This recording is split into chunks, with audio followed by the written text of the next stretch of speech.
This conference will now be recorded.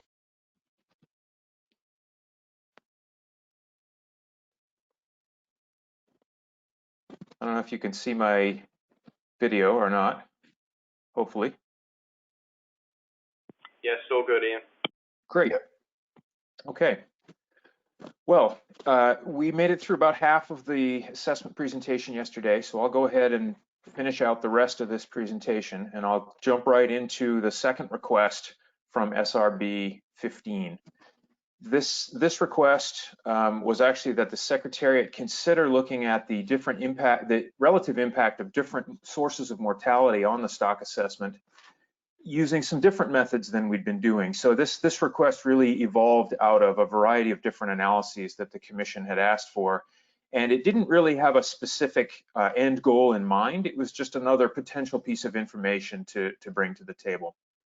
So the specific request was to consider examining this. In fact, I did consider it and I did examine it. So here it is. Oh, sorry, I'm not in presentation mode. There we go. Okay, the technical details of how I actually did this are outlined in the document, but in a nutshell, it requires taking the maximum likelihood estimates from each of the stock assessment models, fixing the parameter values, and then removing each source of mortality sequentially such that you can see what the stock would have done in the absence of a particular source of mortality. And so what I'm showing you here is the black line at the bottom of this panel shows you the best estimate of spawning biomass over the time series. The black line at the top shows you the best estimate of spawning biomass in the absence of any fishing mortality over this time series. And then each of those lines represents the removal of a single fishery sector from the time series. Now, this is generally consistent with just adding up the cumulative mortality. So the commercial fishery comprises about 2/3 of the overall mortality during this time period. That's the orange series. And as you can see, that brings the spawning biomass up about 2/3 of the way from our best estimate to the estimate in the absence of any fishing mortality. Non-directed discard mortality is around 15 to 20% of the mortality, and that brings the series up approximately the same amount. The other components are all relatively small. And because of, as I noted in the document, because of the approximations required to do this, I don't have a variance estimate because the parameters have to be fixed.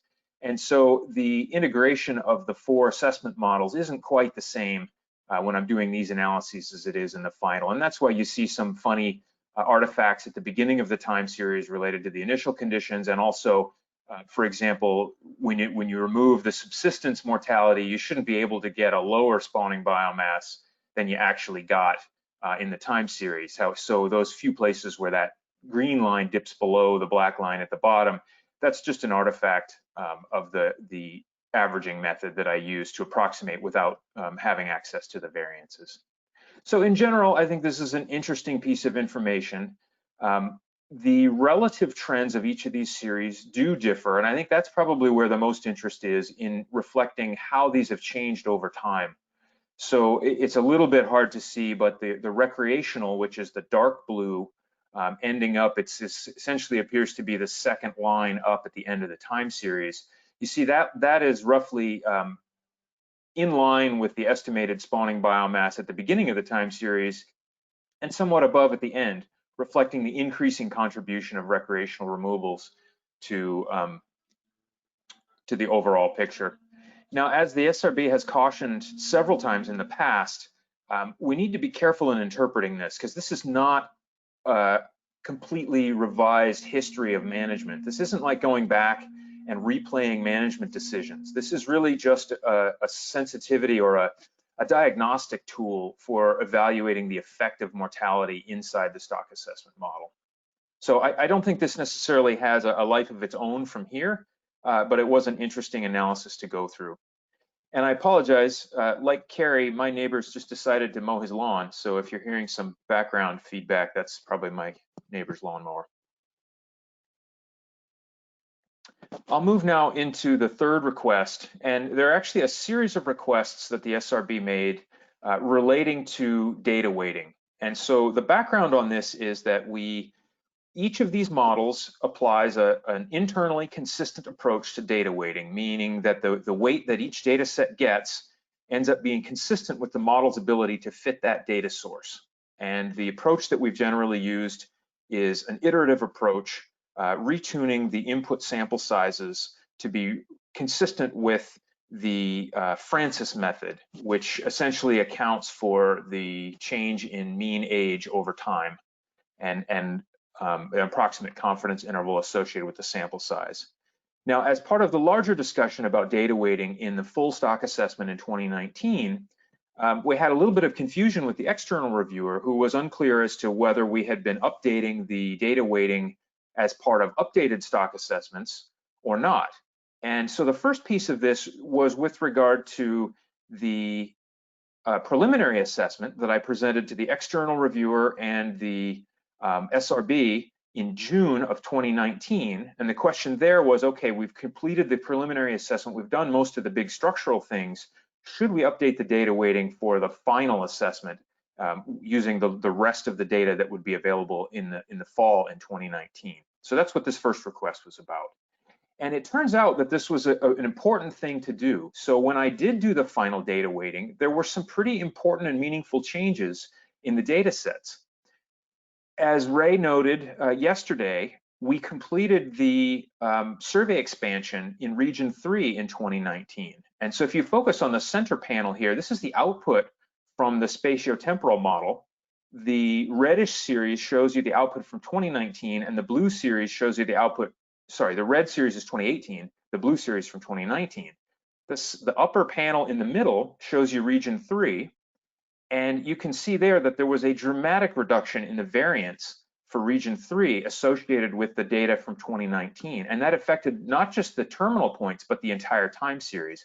And that's because we sampled these areas that had never been sampled before. And many of them had low biomass, which is why the entire series shifted down, but it improved our precision of the entire time series. Now, this is a one-time effect. We saw this sequentially through all of the different regions as we did the survey expansions, but nowhere was it as pronounced as in Region 3. And as you can see, if you look at the center bottom panel, the effect on the coast-wide variance was also substantial because much of the biomass coast-wide occurs in Region 3. So a reduction of this sort in the variance on the index had some pretty big implications for the fit to the data. Now, I haven't recreated all the tables here. If you want to go and look at the specific results in the document, Table 1 provides the weights pre and post preliminary assessment and final assessment. And so essentially what happened was because the survey index was much more precise, the models needed to fit that data source better, and then the iterative data weighting then reduced the weight on the compositional data associated with the survey. Even though we allow for some time variability in selectivity to accommodate changes in size at age, as well as availability, we still saw a fairly substantial reduction in some parts for some components, particularly the survey component. And so my conclusion here is, yeah, this was absolutely the right choice. Had we frozen the weighting before we got these new data, that would have been a problem. So that was a good call by the SRB and through that discussion that we had last year.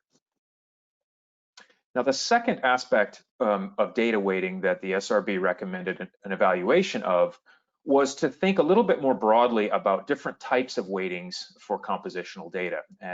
And so I'll go through just a little bit of the background on this. This is an open problem in stock assessment. There was a CAPM workshop a couple of years ago now to discuss data weighting approaches, which I think several of the Secretariat staff contributed to. There are many methods out there. The McAllister-Iannelli method essentially uses the harmonic mean of the effective sample size. The Francis method emerged from that data weighting workshop as one of the favorites because it tends to be fairly conservative in the weighting of compositional data. So the stock assessment, as revised last year during the full assessment, uses the Francis method, and it begins this iterative process using the number of samples, importantly, not the number of fish. Uh-oh, Ray says the slides are cut off.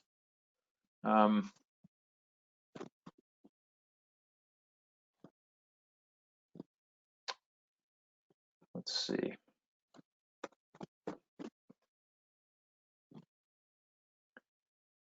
I'm going to jump out of share screen and try again. I had this problem before, and I think if I just share everything, I can fix that cutoff problem. Thanks for the heads up, Ray.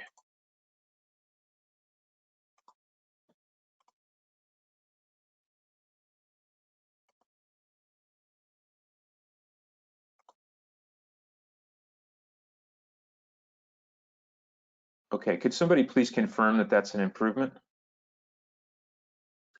Looks good, Ian. Good. Okay, thanks. Sorry about that. That seems to be an issue when you only share a particular application. So, as I mentioned, the assessment is based on the Francis method, starting from the number of samples, not the number of fish. And what we've found over time is this actually provides a slightly more conservative weighting than the McAllister-Ian-Ellie method. But importantly, it provides a set of standardized residuals that are quite consistent with the error distribution that's being assumed, which in this case is a multinomial.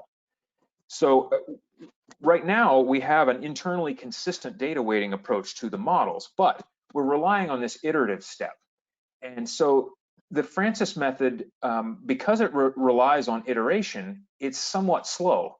You have to put these in and then iterate and adjust. And in some models, this can take a while. In these particular models, it's a fairly fast iterative process, usually 1 to 2 iterations, and they're very, very close. So what I will generally do is I will do this iterative approach with a near final data set, and then I don't think I've ever had a case where it took more than 2 iterations in the fall when I'm under crunch time to finalize this. However, it would be great to have a method that we could use that didn't require any iteration. And since the data weighting workshop, there's been more exploration of the Dirichlet multinomial, which has been applied in a few cases, although I don't think it's been applied in any particularly complex cases with multiple fleets and more action going on behind the scenes. So I did some testing of the Dirichlet multinomial.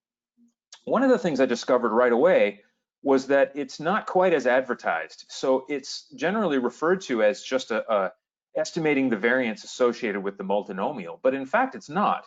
This is the functional form, and what you can see is that when you go down to fairly low weightings, which in some cases we have relatively low weightings for the in this particular stock assessment on some data sets relative to the nominal number of samples that we have, you can see that the weighting starts to increase for low sample size. So what this means is if the variance of the Dirichlet scales your sample size down considerably, it starts to upweight your smallest samples, which I find to be not only counterintuitive, but really inconsistent logically with what we would expect, which is that we would want our best samples to carry the most weight, the most relative weight. So this was kind of unexpected. It's actually the first time I'd looked much at the Dirichlet.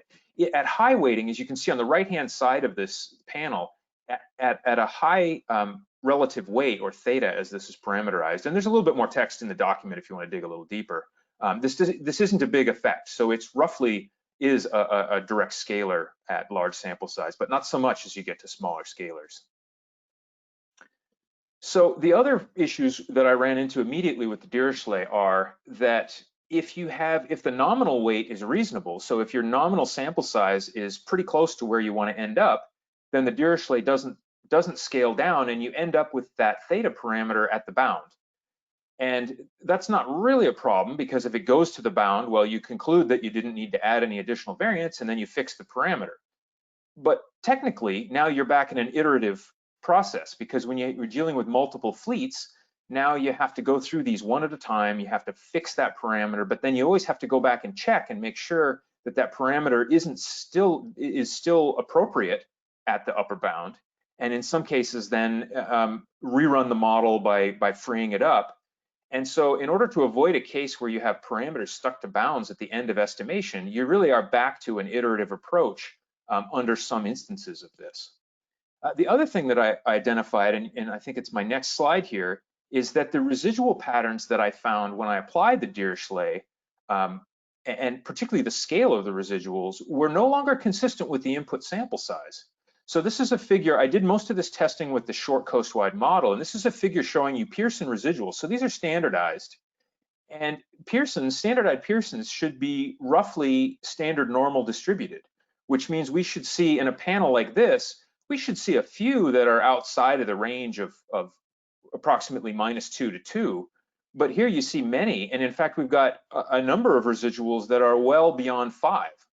So what this means is that the Dirichlet is no longer, I feel, no longer representing the input sample size or the tuned sample size is no longer consistent with the model's ability to fit.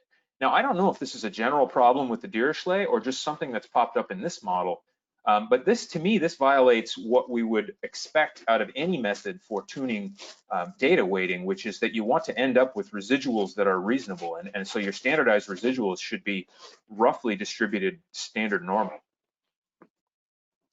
So my conclusion after going through this is that the Dirichlet is promising, and it maybe further investigation is warranted, but I don't think it's a quick solution in this case.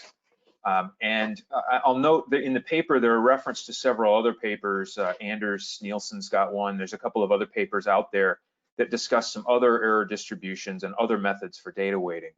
And I think, although we would all love to get to something where you just turn on an additional parameter and forget about data weighting, we're not quite there yet, at least in complicated assessments. So my recommendation here, we don't have to do anything at this point, but my recommendation is that I would like to continue to evaluate data weighting as part of the development of Bayesian models, as well as evaluation of the next full stock assessment. So that was my conclusion and takeaway from an investigation of data weighting. And like I said, I'm abbreviating quite a bit of what I've done and some of the background material relative to what's in the document. Gotcha, Sean. Question, yes. Yeah, thanks. I'm not that familiar. I mean, I know what the Dirichlet multinomial is, but I've never really tried to use it. I'm wondering if you're interested in investigating the logistic normal, particularly because, for a couple of reasons. One is that it could do what you just said, which is estimate the variances as part of the fitting and don't bother with weighting. The other is that you can also model correlation among ages in the residuals, which the Dirichlet doesn't do. So there was a paper by Francis, I think it was 2014 or something, where he looked at a lot of these different distributions, including a couple of versions of the logistic normal, one with uncorrelated residuals and then some with different correlation structures, and basically found that logistic normal with the estimating the covariance matrix worked best, at least for the couple of case studies he looked at, one of which was Pacific herring in BC, and we're actually using that. So we've modified all of our models to do that, and it's actually improved the assessments pretty well. And that's herring, which is, you know, fairly short-lived, especially around here. John, can you remind me, does the logistic normal require a positive observation in every bin? Does it accommodate zeros? No, it doesn't, because you need to take the log of them. What we normally do, so we just use a binning procedure. So for example, when you have a zero, let's say zeros quite often happen on the ends. That's kind of where the really low proportions tend to happen. So we just have accumulators on the ends. And then if you have something in the middle of the age composition with a zero in it, or below some threshold, so we've tested a few of those, but you can also do some accumulator classes anywhere you want in the age composition where you need to. That's all right. We did explore that when I worked on the Hake stock assessment, and that was one of the challenges, was that when you had a really big year class, you sometimes had zeros next to it, and then the logistic normal would essentially spread that year class out to accommodate when you aggregated the two bins. But I don't know that that would be a big problem for Pacific halibut. I do think that's probably another good distribution to look at, and I think perhaps that's the one that Anders proposes as a good alternative in his paper as well, which sorry, I forget the specific reference, but it's in the document that I produced. So that may be a good avenue to go down.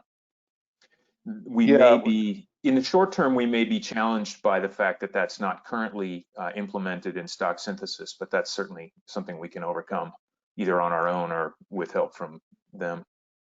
Yeah, I know Steve Martell wrote a function for it in ADMB, but it's not the correlated one. It's the uncorrelated one, which tends to be a bit finickier, but still, for us, we've never really had an issue in the assessments we've used it for.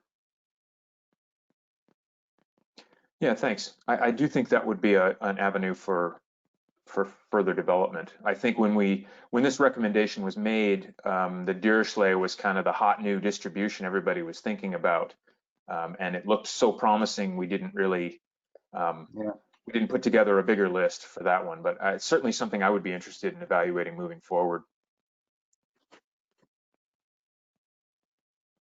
If there are any other questions on this or the previous section, I can take those now, or I can go ahead and continue on.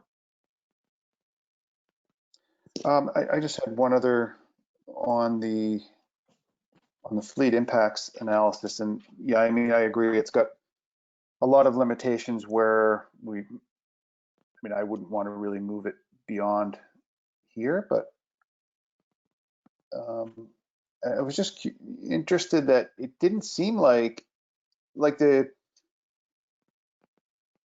when you remove a particular fishery, like the commercial or the non-directed, it's like there was no cumulative effect of it. It's like the effect was only in a given year, because it basically just affected the scale of the abundance, not the trend over time. Where I would have thought if you removed it, Yeah, so it's a little hard to see in that figure, but there are some changes in the trend. One of the things that I've thought about doing is actually replotting that figure to be relative to the current estimated spawning biomass, so you can see the trends a little bit better. There are some differences in the trend that pop out when you do that. The effect of the directed fishery has become more pronounced over time. The effect of the recreational sector has become more pronounced over time, but not as much as you might expect. And that's generally because over the time period that we're looking at, we're coming down from a period of really high recruitment to a period of relatively low recruitment. And so most of the decrease in the stock is occurring whether there's fishing or not. And that's why a lot of that signal sort of seems to be washed out, because basically from the early 2000s to about 2010, the stock was going to be rocketing down whether we were fishing or not. We're coming from very high productivity to much lower productivity. Okay, thanks. Any other questions on this section? Otherwise, we can move on. Just a quick one to Ian. I applaud your wish to investigate this, and I support that idea. But there needs to be some prioritization. Just trying to get an idea, how important do you think this is compared to some of the other things we may want to investigate with this? How much of an impact is it really going to have beyond being a better assessment in inverted commas? Yeah, thank you, Sven. That's an excellent question. I guess it's hard to say. To the degree that this could at some point speed up the whole assessment process, it would certainly make my life easier in the fall. But I feel like the data weighting that we're doing now is not terribly efficient, but it's at least producing logically consistent models that I feel comfortable presenting. So you're right. I guess in some regards, this is fine tuning on the statistical side, things that we would prefer from first principles rather than necessarily a fundamental improvement to our understanding of the stock itself. I guess it's, unfortunately, it's kind of hard to tell until we do a little more work. It's hard to tell. We might find that under some treatments where we're actually getting, as Sean notes, we're getting the correlation structure better modeled. We might see some differences in the results, because this is really, data weighting is going to be dictating the trade-off between assigning lack of fit to process error, change in selectivity and other things over time, versus assigning that to observation error. And so in that regard, there is a feedback to the ultimate results. As you saw in the document, this particular example, and I picked this model because it was the quickest one to work with, these different approaches to data weighting didn't have a huge effect in this particular model. So it's sort of hard to evaluate that. I guess this is something I'd like to keep on the list, but maybe it's not the top priority moving forward. And I just wanted to be clear that, you know, from my perspective, if they were mutually exclusive, looking at this versus looking at the sex ratio, you know, it's hands down the sex ratio. We need to bear that in mind when we make recommendations, that there needs to be some prioritization of these, because the time you have isn't endless, presumably. So that's right, and thanks for that. And I do have, so in a more general sense, I do have some time between now and the next full assessment to really dig into some of these issues. But in a tactical sense, for example, for this year, I don't think this is something that is worth prioritizing. I would rather spend my time this year really understanding the effect and the details of the data that we end up with. And I think my presentation this fall should focus on understanding our FIS survey, how that translates through into the assessment, and really trying to work with people. As the science advisors noted, I think there's going to be a lot of concern about data sources and just the general situation that we're in this year. And that's probably a top priority for me to focus on in the short term, where perhaps, you know, leading into next June, I'll have time to do some more work on this and some other topics. yeah, thanks. I think that's good clarification. Thank you, Sven. Okay, I'll move now into the third aspect of data weighting that was requested. And so this request was a question as to whether or not we should be reweighting the assessment during updates. So in 2014, we did a full stock assessment, and we had a period of, for 2015, and we had a period of several years where we were doing update assessments, and we were not updating the data weighting as we went along. And in part, I think that translated into a slightly bigger offset when we finally did update all the data weights in the full assessment last year in 2019. And so part of the independent review, and then the SRB then followed up on this, identified that, well, maybe we should be updating the data weighting every year, even when we're doing updates, because it's really just keeping these models logically consistent. And so what we decided to do was to evaluate essentially a retrospective look over the last few years of how much would the data weighting have changed if we had been updating it each year. And so I did that over the last 3 years, and I didn't go back past 2017 because these models are now all built around the current sex ratio data. And if I go back before 2017, I don't have any of that information. And so it was really the weighting wouldn't be comparable prior to that time period. So table 1 provides you a summary of how the weighting would have looked in each of those years, 2017, 18, and 19, and evaluating the change in the sample sizes over those years. So basically I went back, I took the data away, I reweighted the model, then I added a year, then I reweighted, then I added a year and reweighted again, so that we could see as if we had been gaining this information. Now I left the survey consistent because that big change in the precision, particularly in region 3, but also for the coastwide, that's kind of a one-time event. Even if we missed several years of survey and then went back to an area, we would not expect any kind of updating of the entire time series of that magnitude. So I feel like this is probably a pretty good look at what these data weightings would look like. And as you can see in table 1 in the document, the changes are pretty modest over this time period. So I concluded that based on our experience in 2019, it is probably a good idea to do this because we don't know what other intricacies and other changes might pop up. And so we'll continue to do this for internal consistency and to avoid any big changes if a new model pops up, but it's probably not going to be a huge effect. It's not something that we have to worry about totally destabilizing these models, which is always on my radar because I really only have a couple of weeks in the fall to finish these models. So I don't want to end up in a situation where we create an approach that then does something crazy and we have to have an extra meeting in the fall or something to deal with an unexpected result. So I think this is pretty safe.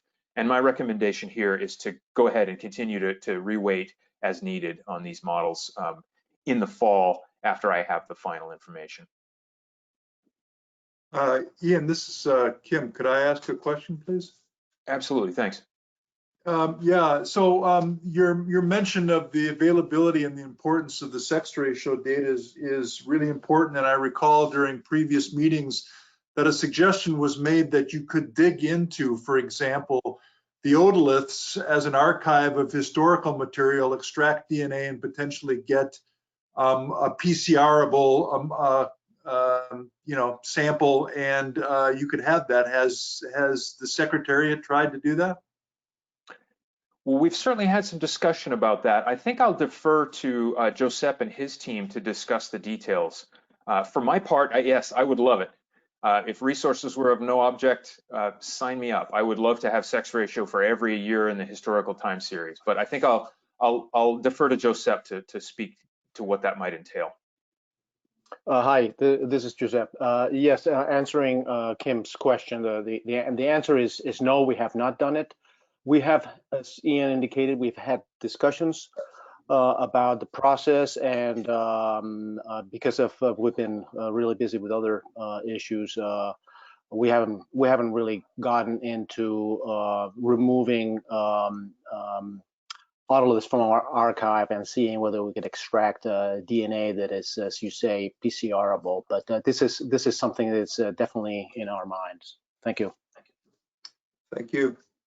We are, as you'll see in a minute, I do have some new sex ratio information for this year's stock assessment, and Josep will probably speak to it as well, but we are anticipating the 2019 sex ratios to be available for this year's stock assessment as well.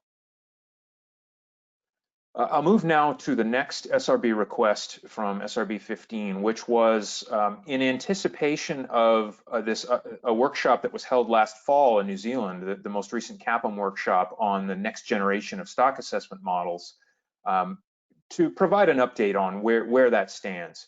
Essentially, the question here for the IPHC, and it's been a long-standing question, is are we better off using stock synthesis as we are right now to build the individual models that comprise the ensemble, or should we be looking in the direction of a custom application? So one option would be to write our own stock assessment model.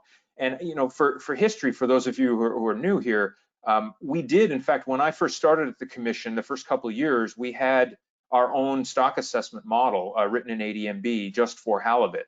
And I worked with that for several years. And I concluded that we needed more flexibility. We needed to be able to evaluate a range of different models quickly. There were a number of features that weren't available in that platform. And so we moved to a more generic platform, but the cost being things like this question that just came up from Sean regarding the logistic normal likelihood for compositional data. If that's not currently implemented in stock synthesis, either we have to go and do it ourselves, which Alan and I have both contributed code to stock synthesis, so that's not prohibitive, but it's perhaps a little slower than just making a modification to our own model. And then, or alternatively, we need to request it and wait for that team to put that together. And so the IPHC is somewhat caught between wanting to have full control and full ability to do anything we want with our models, but also liking the benefits of having a generic platform, being able to have R4SS, being able to have easy review of our assessment. It was quite convenient to be able to provide all of the output diagnostics from R4SS from all 4 models to the independent reviewer. He was able to go through all that material, was already familiar with R4SS and stock synthesis.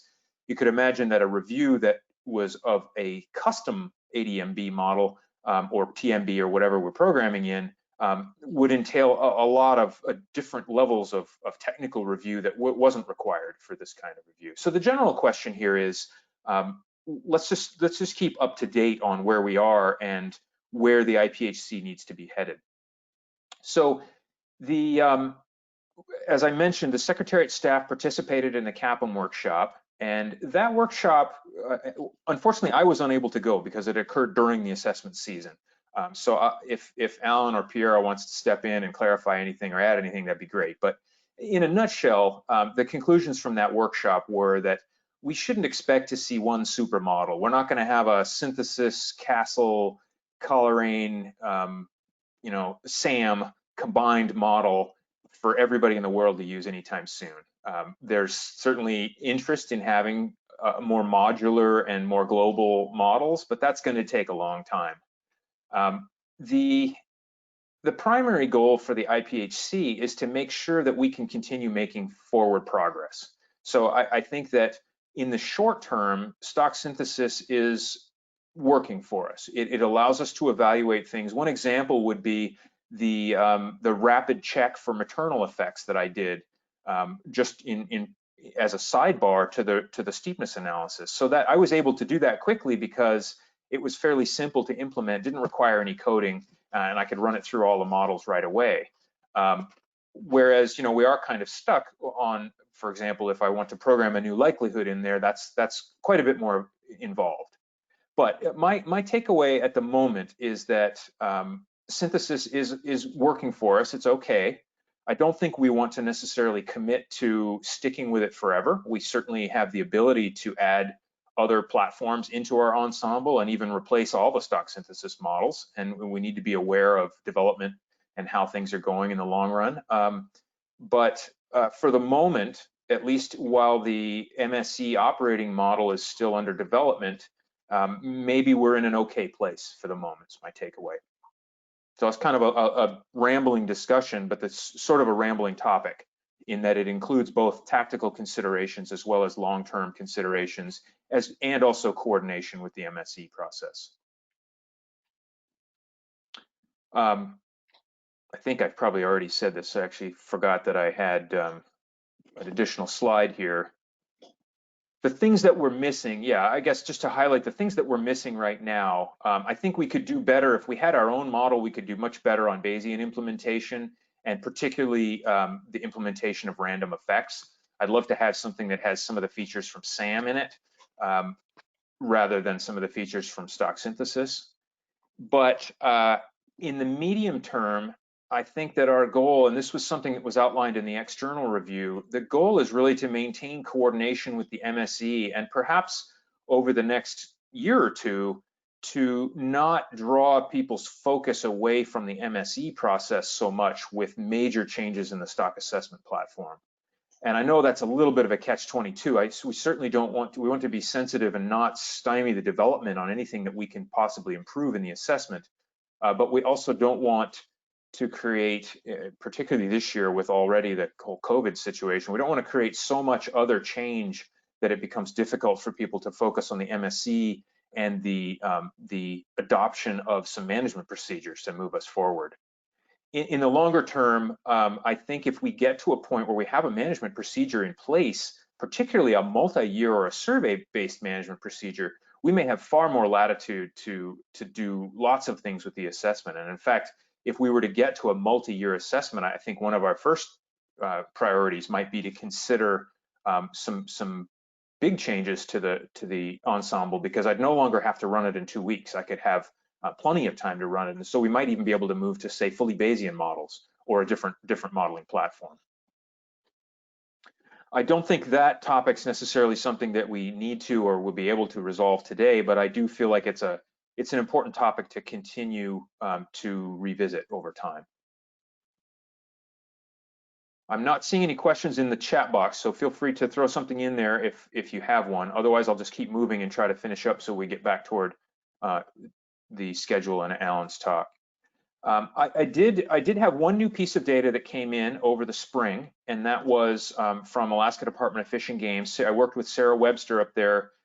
It turns out that the many fish in the recreational fishery are not dressed at sea, and so a subsample of the ages that they have available had sex information, and so she was able to recreate for me sex-specific age compositions for essentially the entire time series that I have from the Gulf of Alaska. And so this information sort of builds on what we did with the commercial fishery last year. Interestingly enough, where we assumed, because these fish are much younger than we see on average in the commercial fishery, we assumed that these would be a much higher fraction male than the commercial fishery. But it turns out that on average, the recreational fishery is also getting approximately 72% female over this time series. You can see, obviously, the percent female goes up at the younger ages due to the size difference, the dimorphic growth. But this is a little bit higher than we expected in the assessment. Now, the results are nowhere near as important for the overall stock assessment as the commercial data, because the removals that these translate to comprise only roughly 15% of the overall mortality. And so the change in assessment and management quantities when I added this additional treatment for recreational sex ratio. So I can estimate now separate asymptotes for selectivity for males to allow them to be less selected than females. And the management quantities were all less than 2% change. So what I will do moving forward in the fall, people will be interested in this, and I will certainly include this as an explicit step in the bridging analysis so people can see, oh, this is the effect of this new data source. And it's great to have these. But what I think this illustrates is kind of the diminishing returns. We got the sex ratio information on the most important component, which was the directed commercial fishery. And now, as we pick off some of these other pieces, the incremental or the cumulative effects are much, much smaller, because these are the effect on this is really translating a much smaller component of the mortality. But nonetheless, I think this is a great new improvement to the model, and I'm happy to report.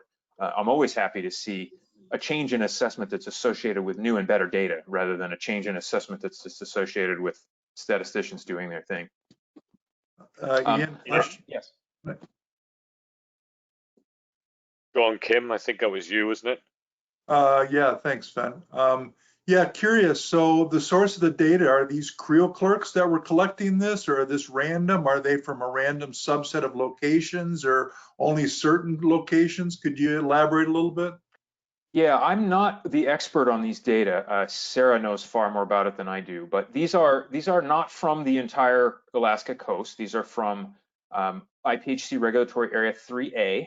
They do include both the charter and the non-charter sectors, as I understand, but they don't include every possible place that these fish are measured. So like many recreational sampling programs, they have locations that they are able to staff with samplers. So these are creel checks, and not all fish are available to the creel checker. Not all locations are sampled. So they're not strictly a random sample. However, I'm somewhat encouraged because you can see, and I don't think you can see my pointer on the screen. I could probably figure out how to do that, but I'm not going to bother right now.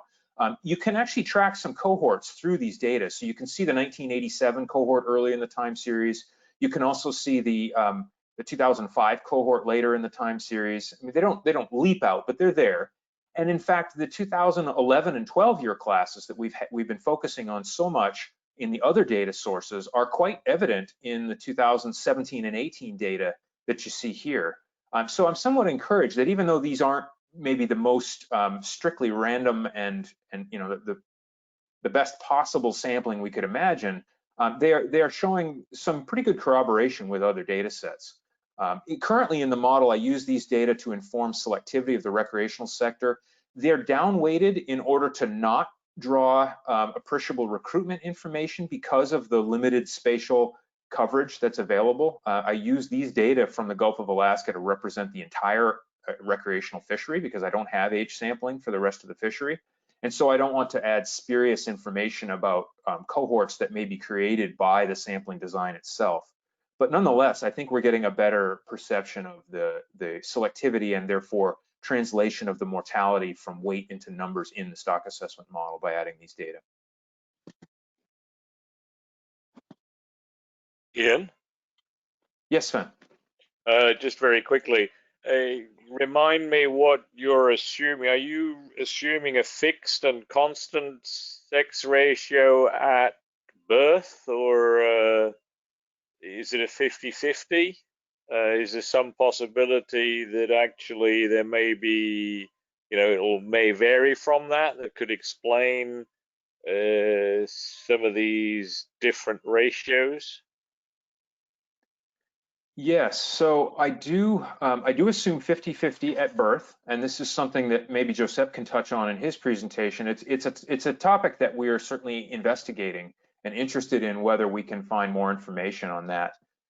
So I do assume 50% at birth. We allow for differential natural mortality as well as differential selectivity in these models. And so what that amounts to cumulatively, we actually don't see huge differences in natural mortality. We attribute most of the change or most of the observed sex ratio to the differential selectivity of females, both in the commercial fishery and now also in the recreational fishery. But I think the biological basis for this is definitely something we want to continue to explore. Because I would feel that it's probably going to change the perception of the assessment trends potentially quite well. It has the potential to do that quite dramatically if it was skewed. And as you say, because you have separate mortalities, you may not initially see that, but the interaction between selectivity and natural mortality and the contrast in fishing mortality may actually mean that you do get an appreciable change in the stock trends just by changing that sex ratio, as opposed to just a raising or lowering of the stock dynamics. I think you're definitely right, Sven, in consideration of aggregate biomass or biomass that's available to the fishery, but our reference points are all based in female spawning biomass. So I believe that that would be more of just a scalar and okay, would have less effect because our reference points are couched only in female spawning biomass. But it's certainly something that we would like to better understand. And I do think you're right. The implication is the trade-off between assigning the lack of old females to natural mortality versus fishery mortality. And in that regard, it definitely relates quite directly into our estimates of fishing intensity. Yeah. All right, thanks. Yeah, thanks. And just another quick question related to that. Within the model, is the stock recruit relationship parameterized with female spawning stock biomass as well? Yes, it is. Thanks, Olaf. It's just uses female spawning biomass. We understand that halibut are broadcast batch spawners, and that it's pretty unlikely that we would end up in a situation where the spawning stock would be male limited, especially given the fact that most of our fisheries all look to be 70 or 80% female. It seems like not terribly important to track the number of males when modeling the reproductive process. Yep, thanks. I would take really strong exception to that statement. Working with somebody that, or like myself, who works with a broadcast spawning lithophilic spawning species, females will absolutely wait till there's an operational sex ratio to ensure fertility success. And so there's a very strong compensatory effect in these broadcast spawning species by having skewed sex ratios, 100%.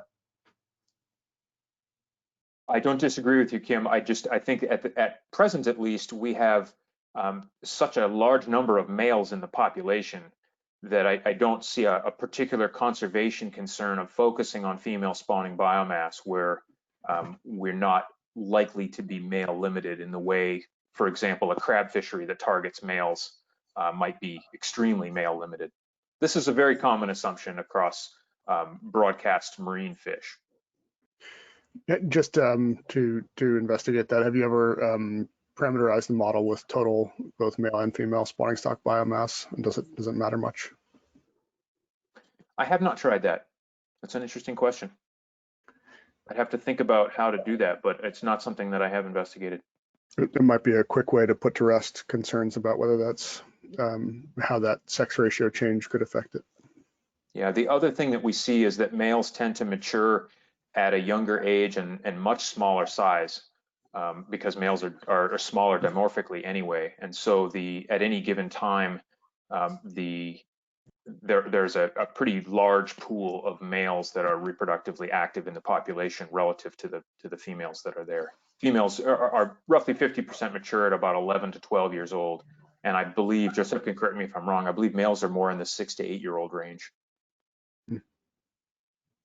Plus, I think, although Olaf's comment is very worthwhile investigating if it's not a big deal, with that stock recruit relationship being so loosely fit, I don't know that you're actually going to see much of a change. But that's just, the weighting issue. That's right. If sigma r is so wide that the stock recruit relationship essentially doesn't matter, then it probably doesn't matter what spawning stock biomass you put into it. That's a good point.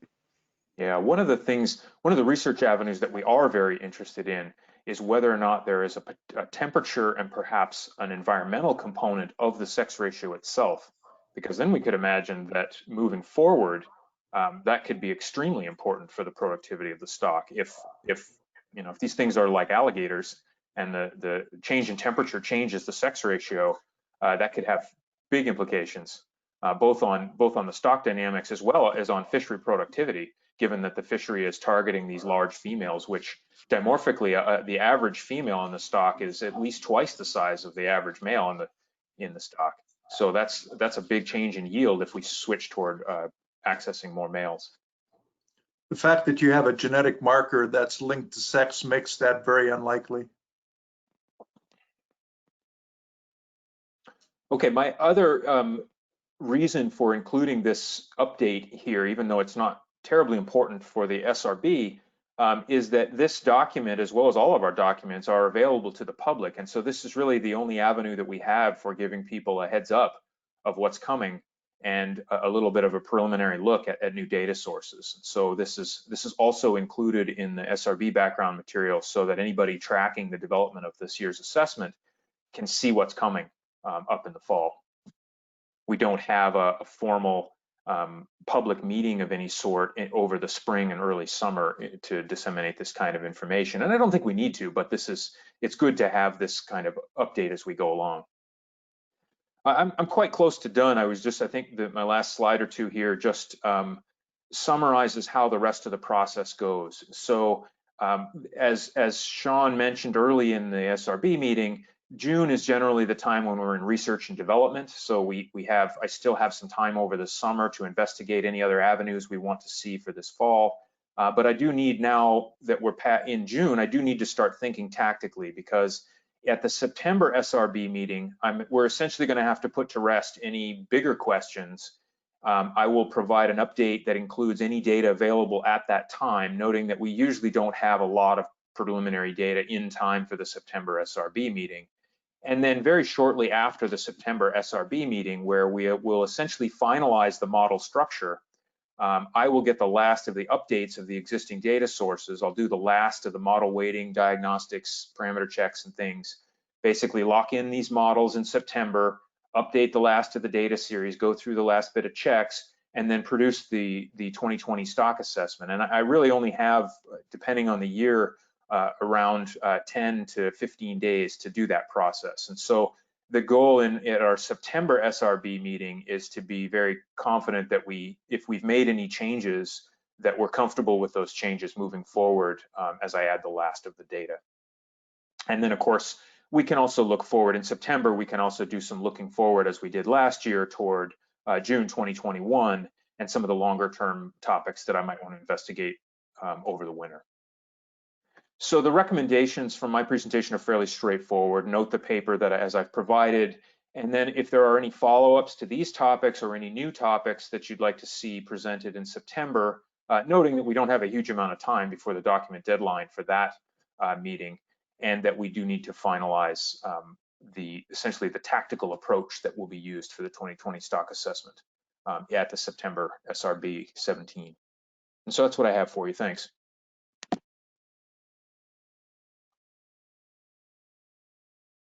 Thanks, Ian.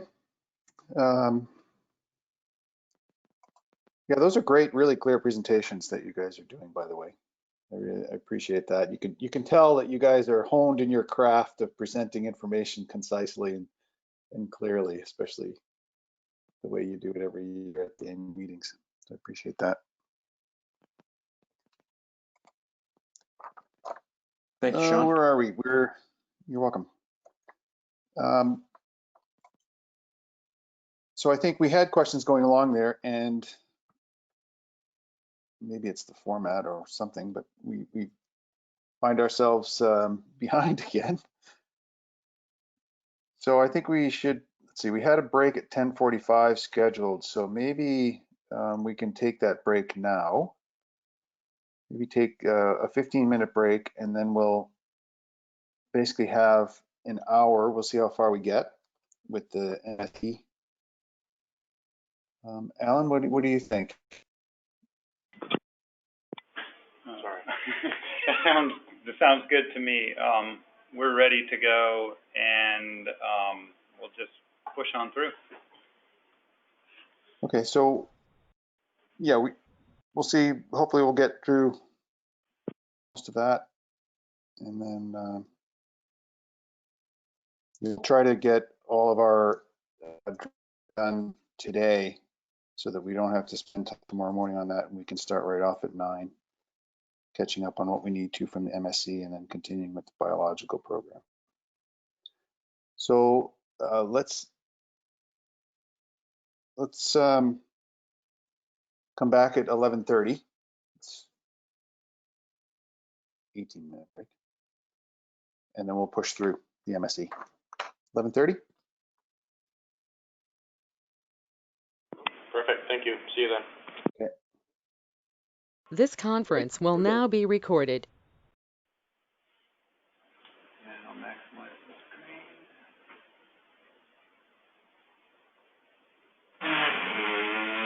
Okay. Everybody seeing the screen okay? All right. If any problems, just chime in. So thanks everybody for attending, and wish we could see you all. We're going to give a little update to the management strategy evaluation. There's been a lot of progress that's been made, and we've tried to distill this down into a really succinct summary, focusing on some questions that we have. There'll be a little bit of background, but not a lot. So if something isn't clear, just chime in and we can help clear that up. The presentation is, looks like Sven just left for some reason. Guess he's not as excited as I am about management strategy, or maybe I should turn off my camera so he doesn't have to look at me. No, that's okay. He just had some audio problems, but he'll be fine logging back in. Okay. Well, while we're waiting for Sven, I'll just say that the presentation is somewhat into 4 sections, and I'll make a brief pause after those sections if we want to talk about them. The first section is talking about the operating model framework, and then Piera Carpi will talk about the management procedures. I'll talk about conditioning, the multi-region operating model, and then we'll finish off with a little bit of program of work. So with that, okay. I think that was Sven getting set up. Was there a question, or should I continue? All right, well, I'll continue. Yeah, go ahead.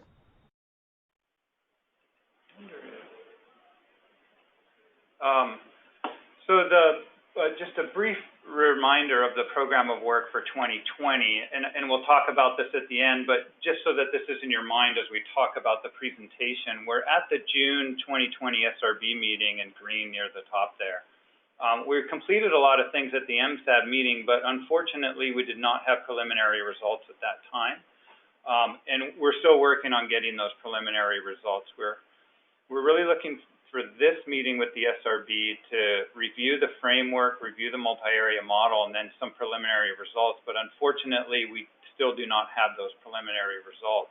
The pieces are all together. We just need to get this, and you'll see this multi-area model finalized and conditioned, and then we'll just put that into the puzzle and start production mode on getting all of those results. Because results weren't available at the May MSAB meeting, we have scheduled a special session in August for the MSAB to evaluate the results, and that'll be a day-and-a-half session focused entirely on results. So really, once we, we're hoping to go into production mode shortly after this meeting, do a lot of the simulations, and have those results available by early August for the mid-August MSAB special session.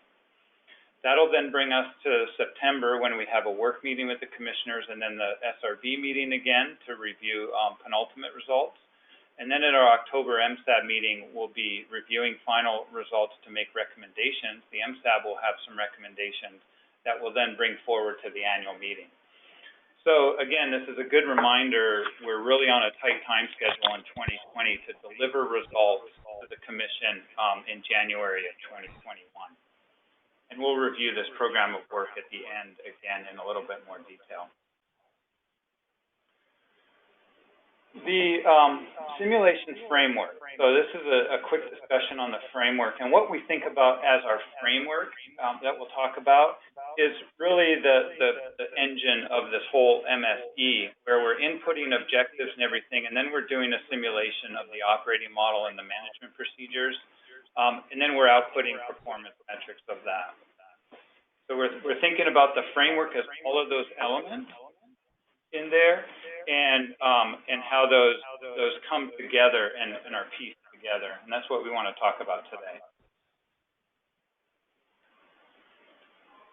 Just going to check one thing. There's a caller too online. I'm not sure who that is, but if you wouldn't mind muting, I think we're getting a little bit of feedback here in the office.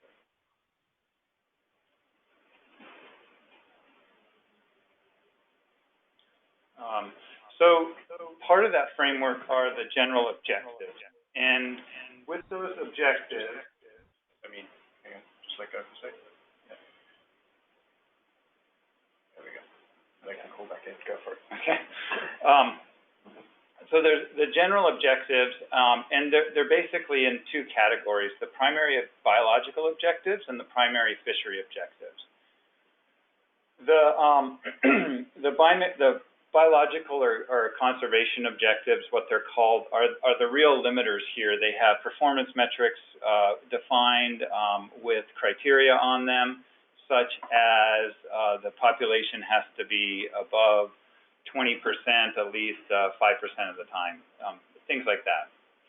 And I'm not going through all those objectives, but they have been approved by the Commission and the MSAB earlier this year. The MSAB approved them last year, and then the Commission had a special session approving those objectives this year. The fishery objectives are the ones that will be really looked at by the MSAB, especially the stakeholders involved with there. And they involve objectives related to, what is a target spawning biomass to optimize fishing activities? In other words, what's an MSY or an MSE type reference point that we want to have as a target?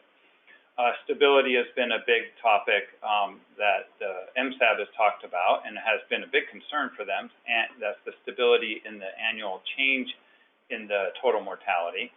And then providing the yield, which is actually, the stakeholders in the MSAB has expressed interest in providing yield, but stability seems to have a little bit more weight over the yield for many stakeholders.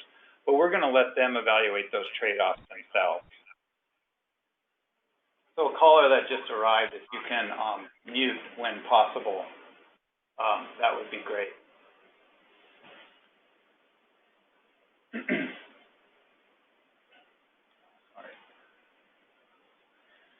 So the specifications of this framework it's an interaction between C++ and R. The operating model is written in C++, and this is a very specific model written for simulation of the Pacific halibut population. It is generalized, but a lot of things are a bit specific to halibut, just in the, we're trying to get this done for halibut in a short amount of time. It uses input files written in JSON format, which is actually nice for interfacing with R, I've found.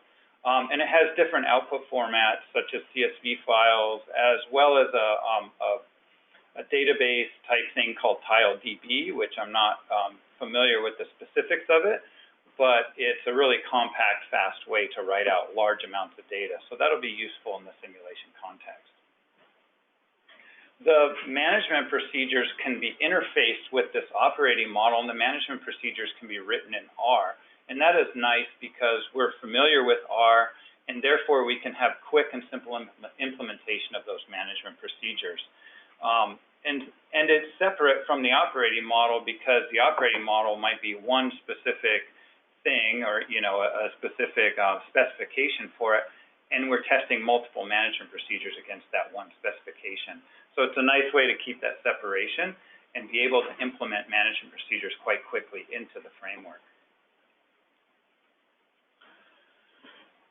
So we have a number of workflow options on this interfacing between the operating model and the R scripts or the management procedures. And we have 4 different methods, and we're really using method 1 right now, but the other methods are available for future work.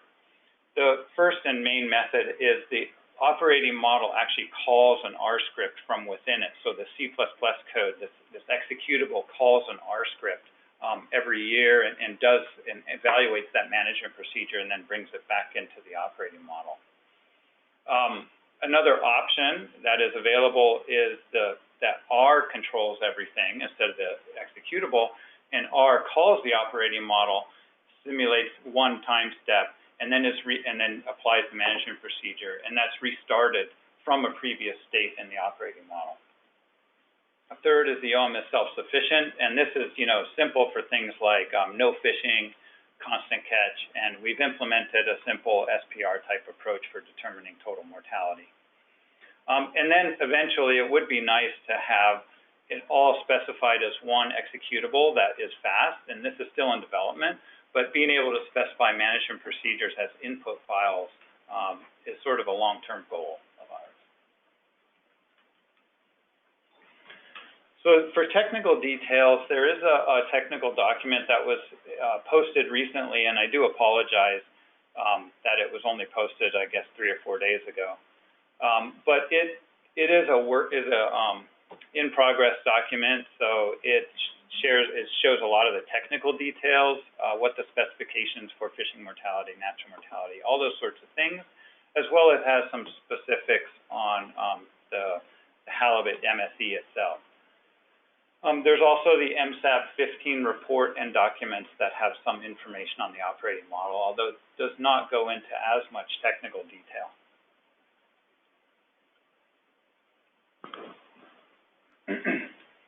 But a little bit of background on the operating model is that it is multi-area or multi-region is what we're also calling it. 2-sex, it has a lot of parameters that are specific to age, sex, time, and area.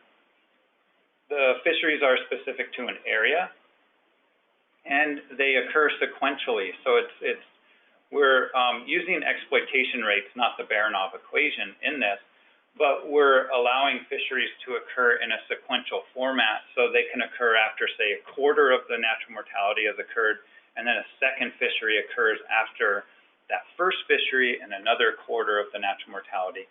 So it's nice, and it operates a little bit differently than stock synthesis in that way. Another difference in this operating model is how the population is initialized. And instead of just calculating a starting point from equilibrium sort of calculations, we've decided we have a starting point from the very basic equilibrium calculations, but then we iterate the population a number of times to make sure that it is in equilibrium. And this is due to specifications of movement and other things that we just want to make sure the population is at an equilibrium state. And then we simulate over an initial period of time before the start of the actual main period of the model. And this initial period applies recruitment deviations, can apply a constant fishing mortality, for example, but it gets it into a new equilibrium state that might occur because fishing or different recruitment had occurred. And another really interesting part of this operating model is how it calculates dynamic reference points. And so what it's doing in parallel, it's actually simulating the unfished population with all of the exact same processes, parameters, et cetera, except it doesn't have the fishing. And so there's two states that are being simulated simultaneously, and that is an unfished state and a fish state with all the exact same processes. So it tells us exactly what the unfished state is for those comparisons of those dynamic reference points.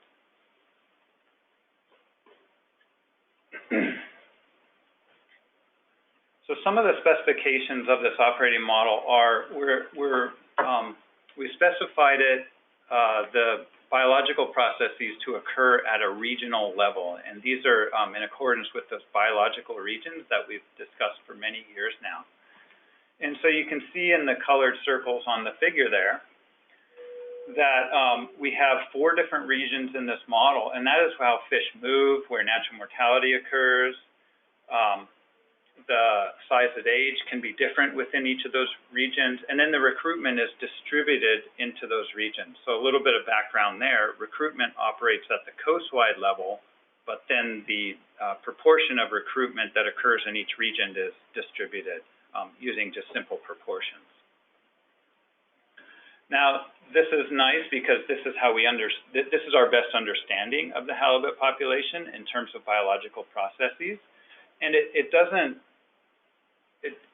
lends to a more simplistic multi-region model without trying to model movement and dynamics between, say, 2A and 2B, which is going to be a bit more difficult. So it's sort of that parsimonious approach as well as our best understanding of the biological processes. Given that and biological processes occur at the regional level, the fisheries now occur at the regulatory area level. And so when I refer to areas, I'm referring to this level of aggregation. And what this means is that an area, there might be multiple areas within a region, but an area is fully contained within a region.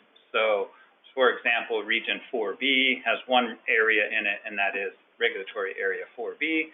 Whereas region 2 has 3 areas in it, and that is regulatory areas 2A, 2B, and 2C.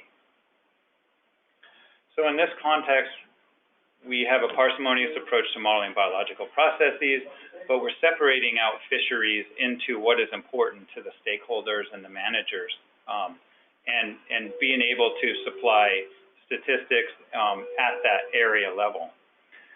To do that, though, we're making a simplifying assumption that these fisheries all operate within a region and they have access to all fish within a region. So in that context, within region, it's more of an areas as fleets approach. We're not trying to model some proportion of numbers or biomass within each area within a region. We will have to make that assumption for calculating performance statistics, though.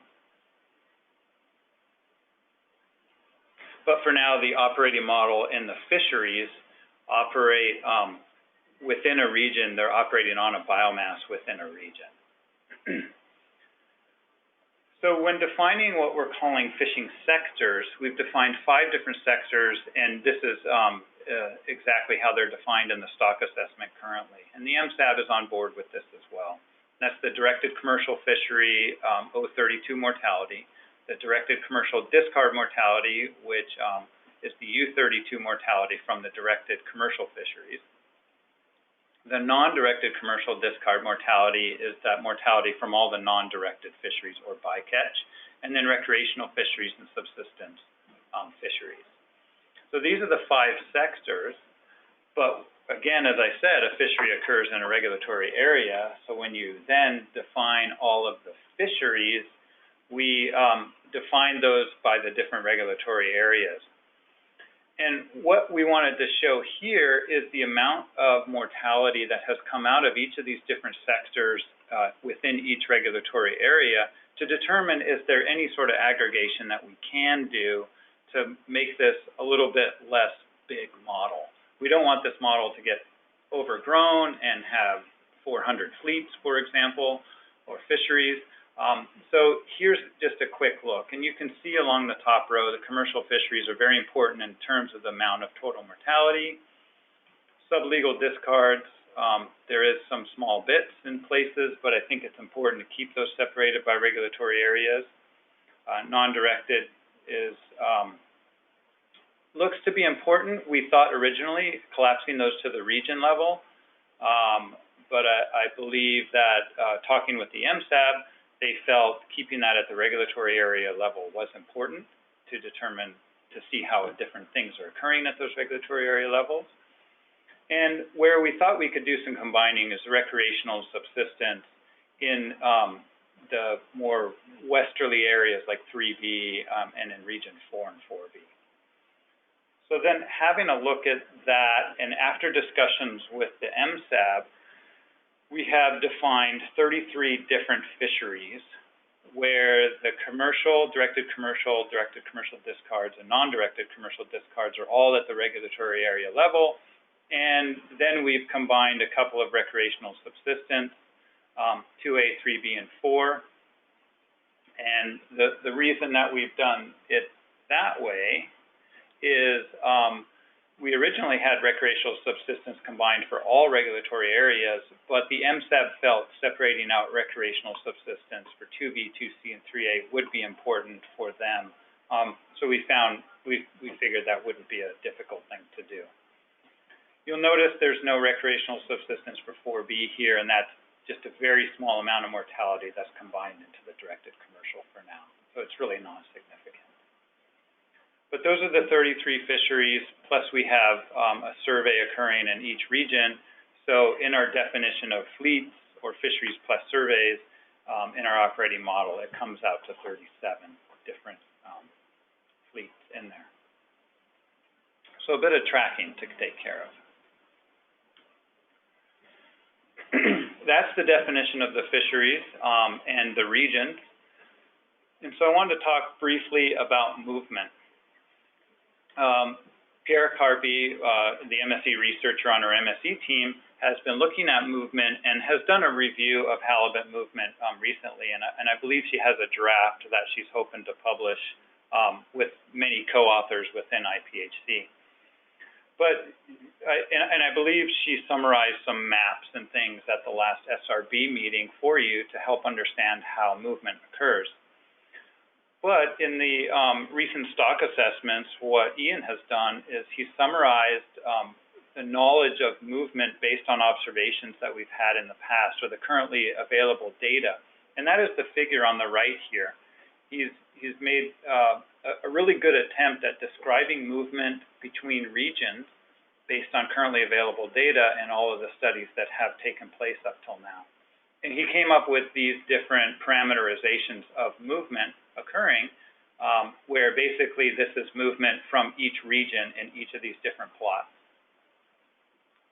And so we have movement from region 4 to all the other regions, et cetera. Now, what we figure for the operating model is we'll take this as a starting point, and then we'll see how well it tunes to the various observations that we're looking at in the operating model. But what we needed first was to be able to use these movement probabilities at age in the operating model as a starting point. So what we could do, we thought first, well, we could just put in the matrix of probability at age. That's easy enough to do, and we did that, but it doesn't allow very flexible methods for estimating different movement or changing movement from a region to see what the consequence of that is, or to define it as a scenario, or et cetera. So we wanted some method for us to parameterize the movement and be able to change the movement to either fit observations better or to examine some hypotheses in the MSE simulations.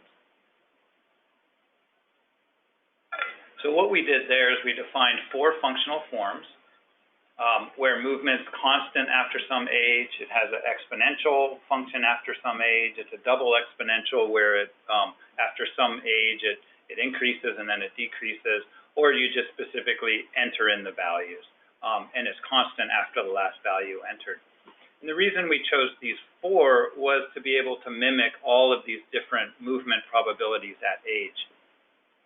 So what the figure on the right shows is it's the figure from the previous slide now broken out into each specific movement from to. From an area are the rows, and to an area are the columns.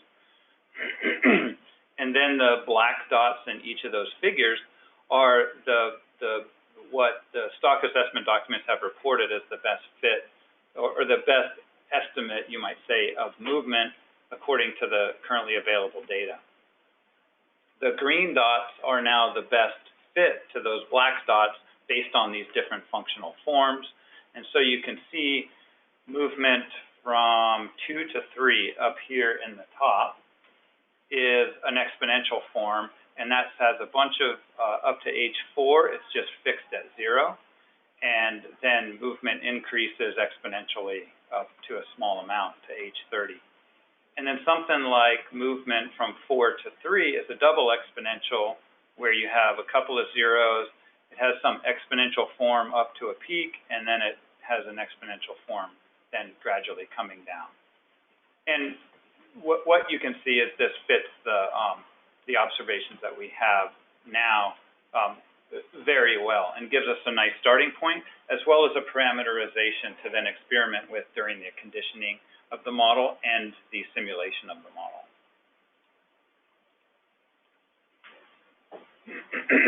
So that's really the end of the specifications that I wanted to talk about. There's a lot more in the technical document, and we can answer any questions that you might have as well. I'm just going to check the chat window here really quick, just to make sure that I'm not missing anything in there. Okay. Okay, so that's good. I'm catching up. So while we were coding this operating model, and really this now is, it is a IPHC specific model. So we've coded it ourselves from scratch. It's not using stock synthesis to do the simulation. And the reason that we decided that is, as Ian was talking about, it's nice to be able to add things to your model very quickly, and you need your own model to be able to do that.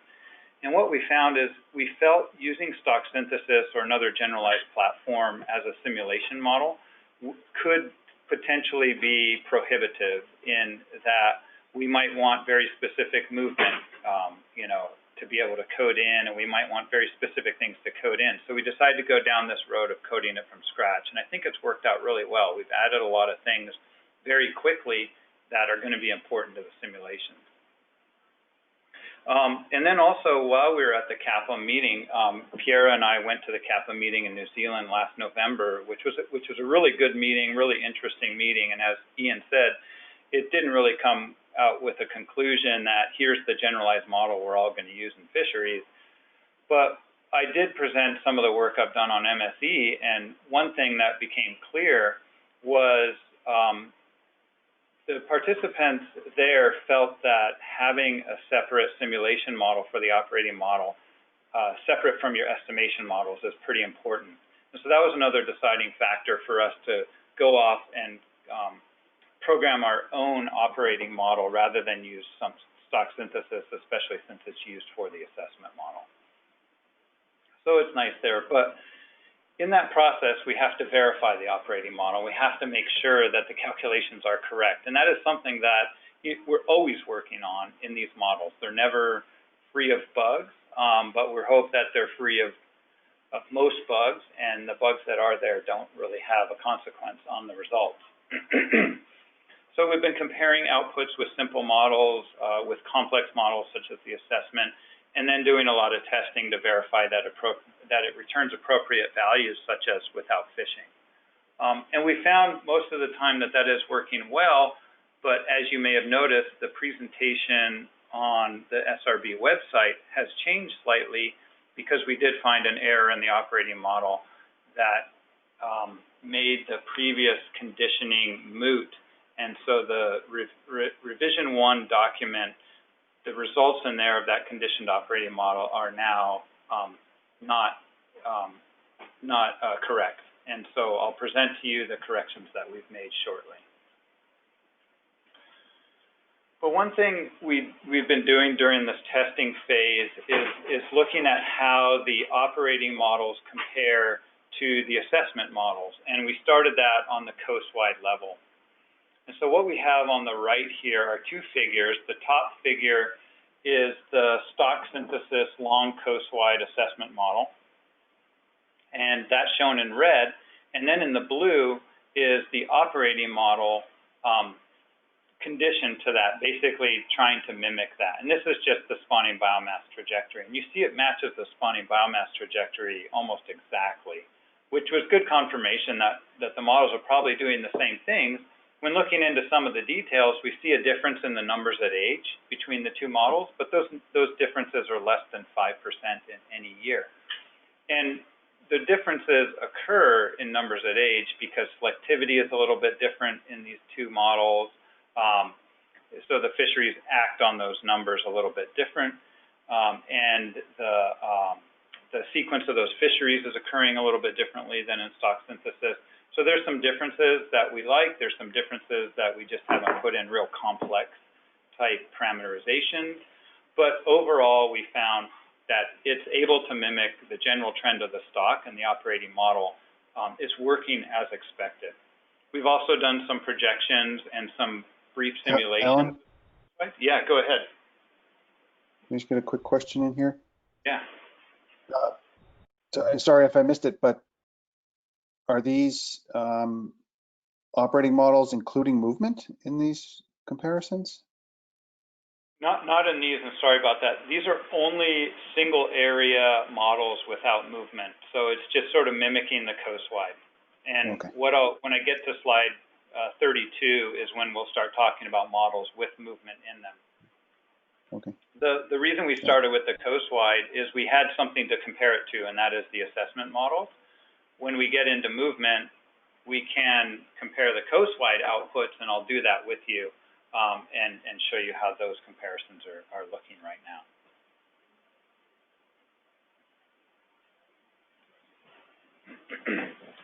So, and then you can see on the bottom there is the short coastwide stock synthesis assessment model in red with the OM in purple. And I can get the spawning stock biomass trajectories to match nearly perfectly. But the reason they don't match here is that I did a little bit of conditioning on the numbers at age as well over the time series to make sure that those numbers at age don't deviate between the stock assessment and the operating model by more than 5%. And what that does is it changes the spawning biomass trajectory slightly, but well within the uncertainty intervals. So there's differences between this model, which is actually what a lot of people, such as Andre Punt, want to see in an MSE, is that you're not just using an estimation model and operating model that are exactly the same. And we're well within the uncertainty intervals and able to mimic the halibut population as best as we understand it now. Testing is still ongoing, and we're devising some more standardized testing for every time we change the operating model or the code, that we run through a certain number of tests to make sure that things haven't been interrupted. So that's the end of talking about the operating model and the specifications of the operating model. We're going to move on to a couple of slides here on uncertainty and variability in that operating model and the simulations going forward, how we're thinking about that. But I'll take a really brief pause in case there are any questions about the operating model itself. Alan, this is Olaf. Could you talk just briefly about fleet dynamics and how that's put in here? Is there some feedback loop that allows future effort to respond to biomass changes? Yeah, so a good point, Olaf, in that we're not, we've just coded this model this year, so there's still a lot of simplifications in the operating model. The nice thing is this is our model now, and we're really taking a long-term view on this operating model, and we're seeing this operating model is going to be a very useful model for IPHC over the next, hopefully, couple of decades. It's very generalized. It can be added to quickly. It's modularized in the C++ programming. But given that, and that we're trying to just get a model up and running and get results for this year, we haven't really coded in any fleet dynamics specifically. And so basically all that's happening is a fleet within a region. Let's say we have region 2 that has 3 commercial fisheries in it. All 3 of those commercial fisheries are going out and fishing on the biomass in that entire region, although they might fish at different periods of time. One might fish early in the year, one might fish near the end of the year. So there really aren't any fleet dynamics in there. However, the management procedures that we are testing are going to have that feedback of at least applying a mortality that fleet is going to have as a limit, as a little bit of feedback on the biomass and what the estimated biomass is out there. So it's not really specific to what is occurring in the operating model, but the fleet is going to go out there and take what they have as defined as a limit from the management procedure at this point in time. Okay, so the harvest is just assumed to follow perfectly the quota. It is with uncertainty, and that's what I'll talk about briefly in the next section. We might put a little bit of uncertainty on there. Okay, great, thanks. If there are no other questions at this point in time, I'll move on to a couple of slides here, just talking about uncertainty and variability. The way we've been looking at uncertainty and variability, there's 2 different types. And the first type is this integrated uncertainty, the uncertainty that's going to be integrated into the simulations and then to be a part of the reporting of the performance metrics. So this will be that wide band of uncertainty that occurs in the simulation process. So we'll simulate, say, 1,000 different trajectories. All those trajectories are different, and we get an uncertainty interval. That's what we mean by integrated. And that occurs through different parameters for each trajectory that we simulate, for example, natural mortality, movement, selectivity, but also the variability in the projections itself, in how we modify weighted age over time, for example, how recruitment changes with deviations as well as environmental effects, those types of things. So there's 2 aspects to integrated uncertainty, the parameters as well as the variability in the projections. The second type of uncertainty is what we've been talking to the MSAB as, we've been calling them scenarios. And these are often specific cases to investigate and is basically a departure from an assumption. So you might think about that if weighted age was always low, what would that look like? If weighted age was always high, what would that look like? And those are 2 different scenarios. We can look at them individually and contrast them and get a better understanding of the management procedures and how they're responding to those things.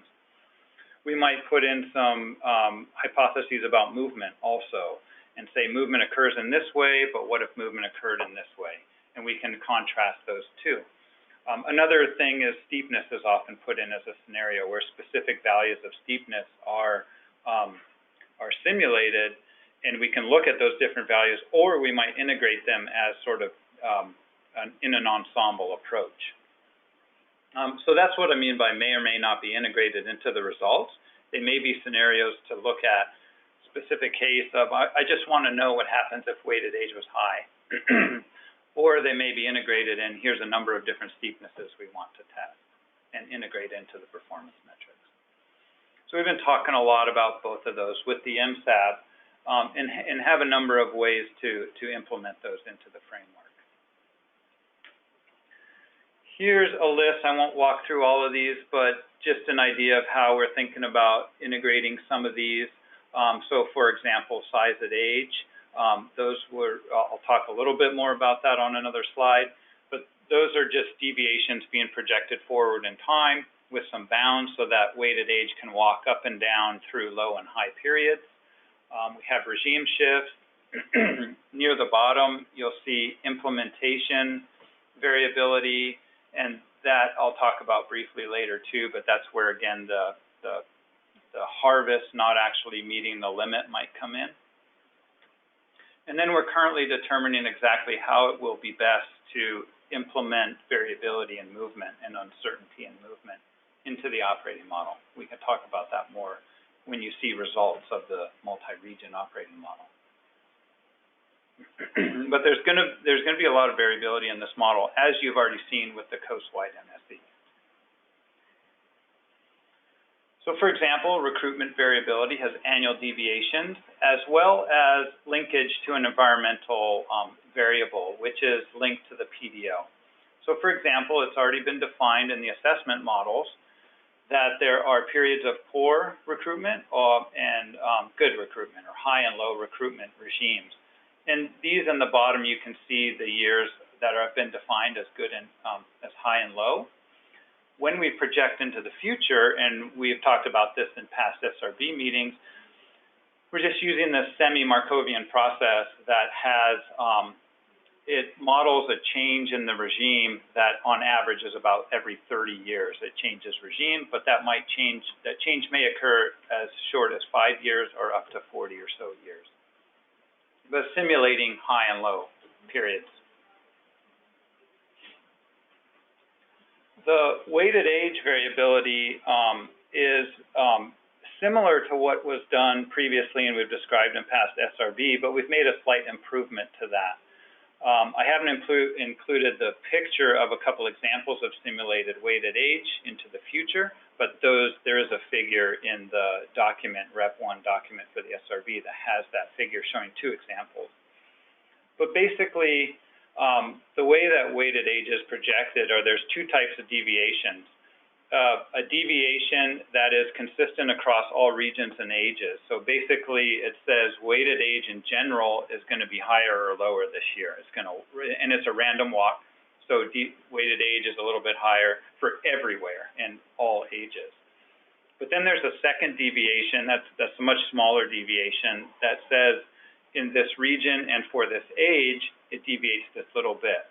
And that gets at regional differences as well as observational differences that might occur in when we input the weighted age into a estimation model per se.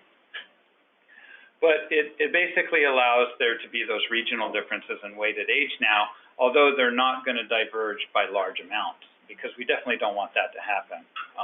But we want a little bit of deviations there. That's similar to what we've done in the past. The improvement that we made is now we use an ARIMA model to specify the random walk process. And so the way the random walk process worked previously is we just defined an autocorrelation parameter, and that was a bit arbitrary. I did a bunch of simulations until I found an autocorrelation parameter that looked like it performed reasonably well. And I figured we could do better now. So we actually fit an ARIMA model to the weighted age, historical weighted age, and we found that a ARIMA model that using the previous 3 years was able to simulate the weighted age quite well. And it made some improvements in, it smooths it out because it's using now a 3-year, the previous 3 years to project. So the annual deviations in the weighted age aren't as choppy now, and it's smooth. And it's also based on the observations. So that was a nice improvement that we figured. It's not going to make much difference to the simulations, though. It's just a more defensible method. Excuse me, Alan, this is Kim. Yeah. For us non-stock assessment people, what is an ARIMA model? ARIMA model is just an auto-regressive, I can't remember exactly what it stands for, but it's just a time series type model that you can use to estimate parameters in a time series, and then you can use it to do projections into the future. So basically all that it's doing is it's estimated parameters for the a coefficient for how much the difference from years, what is putting a coefficient onto the deviation for the past 3 years in weighted age. And so I can provide more details if you would like, but I can't remember the exact coefficients that were estimated, but I believe the coefficient was largest for the recent deviation, and then the coefficients got smaller going back in time over that 3-year period. And it's just basically a statistical way to estimate the effects of the previous years on the next year. Okay, appreciate it. Thank you. Yep. Question? I have a question as well. Yeah. Where does, when it comes to weighted age, projecting weighted age, I mean, there's this way of doing it will generate variability, but it's not tied to the population dynamics really, except in an output way. It's not really internal to the dynamics. My concern is that if you generate growth that way, you're kind of modeling some productivity effects independent of the population, as well as, you know, I assume you're going to have some kind of recruitment process errors that are also going to be somewhat independent. Well, those will be independent. I guess my concern is that if this is going to end up dominating the results, and it's going to look like the management procedures, you know, you're just going to have a hard time picking them because they're going to depend on what scenario plays out with. So I'm wondering what has happened to density dependent growth. I remember Anna Palmer's paper back in whatever it was, 2001, seemed to show pretty good evidence of density dependent growth.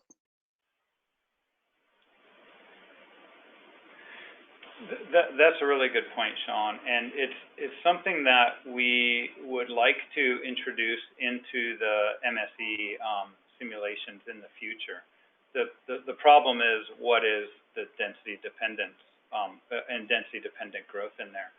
As far as I understand it, well, first of all, I guess the biological branch, the Biological Ecosystem Services branch, research branch, is doing a lot of research on growth right now and trying to understand why there is this variability and changes in growth. So hopefully that research will be able to inform this process in the future. Second, as far as I'm aware, there's been indications of density-dependent growth, and then there's indications that it hasn't been as tied to density as much as might have been thought. So I guess more research in my mind needs to be done on that. And for now, we've sort of put that on the back burner in terms of implementing it into the operating model. And so we've just been working on this independent assumption. But I completely agree with you, is that it is independent of the population right now. It does have that effect of introducing a sense of productivity in terms of growth when the population might actually be declining in numbers.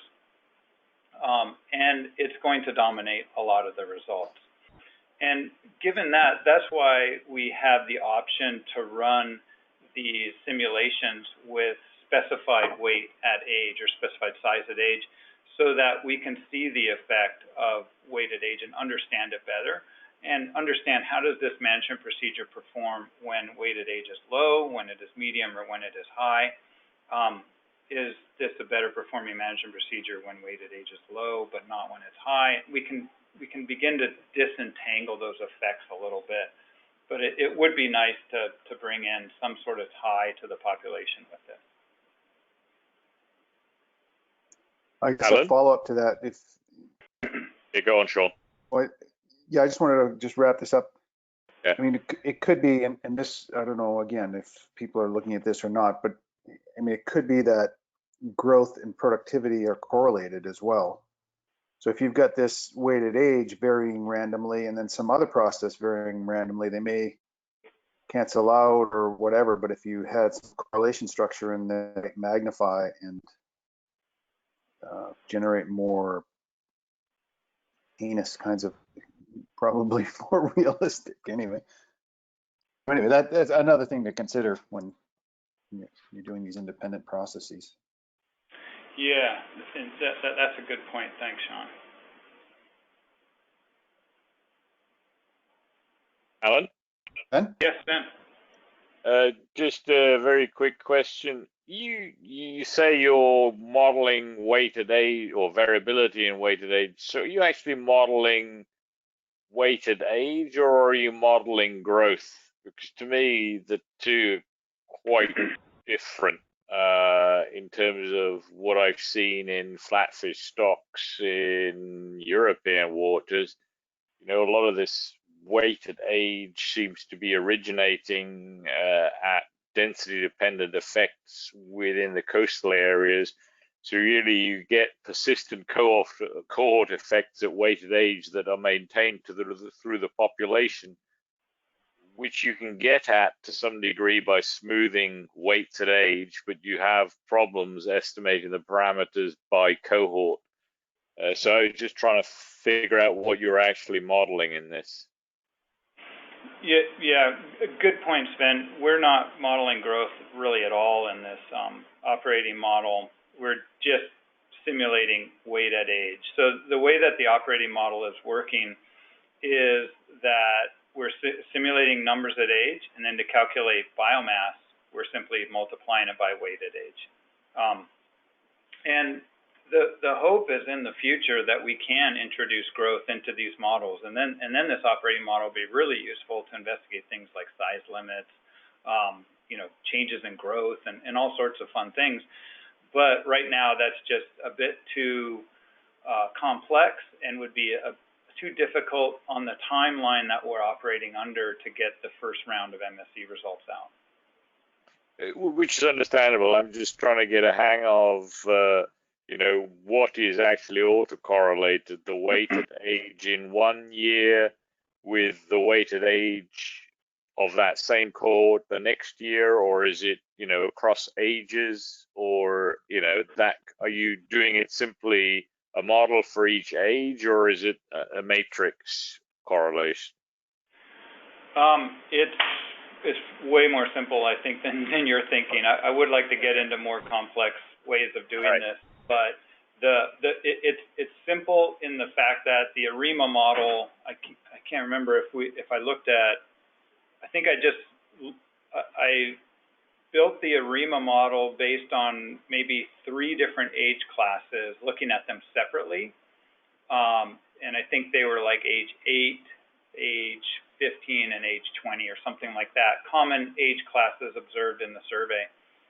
And then the ARIMA model, it just operates, it estimated from that single age, weight at age, that specific age, age 8, say, it estimates the coefficients for that, and those coefficients are modeling the deviation in the weight at age from year to year is what it is actually, how it's actually modeling this. And that's the ARIMA model. It's not modeling, it's not trying to say weighted age was 20 and then it's 21. It's saying the change in weighted age was 1 3 years ago, the change in weighted age was +1 2 years ago, and then the change at weighted age was -1, and then it uses that as the time series models, those deviations, to then predict the next year with a random component added on to that.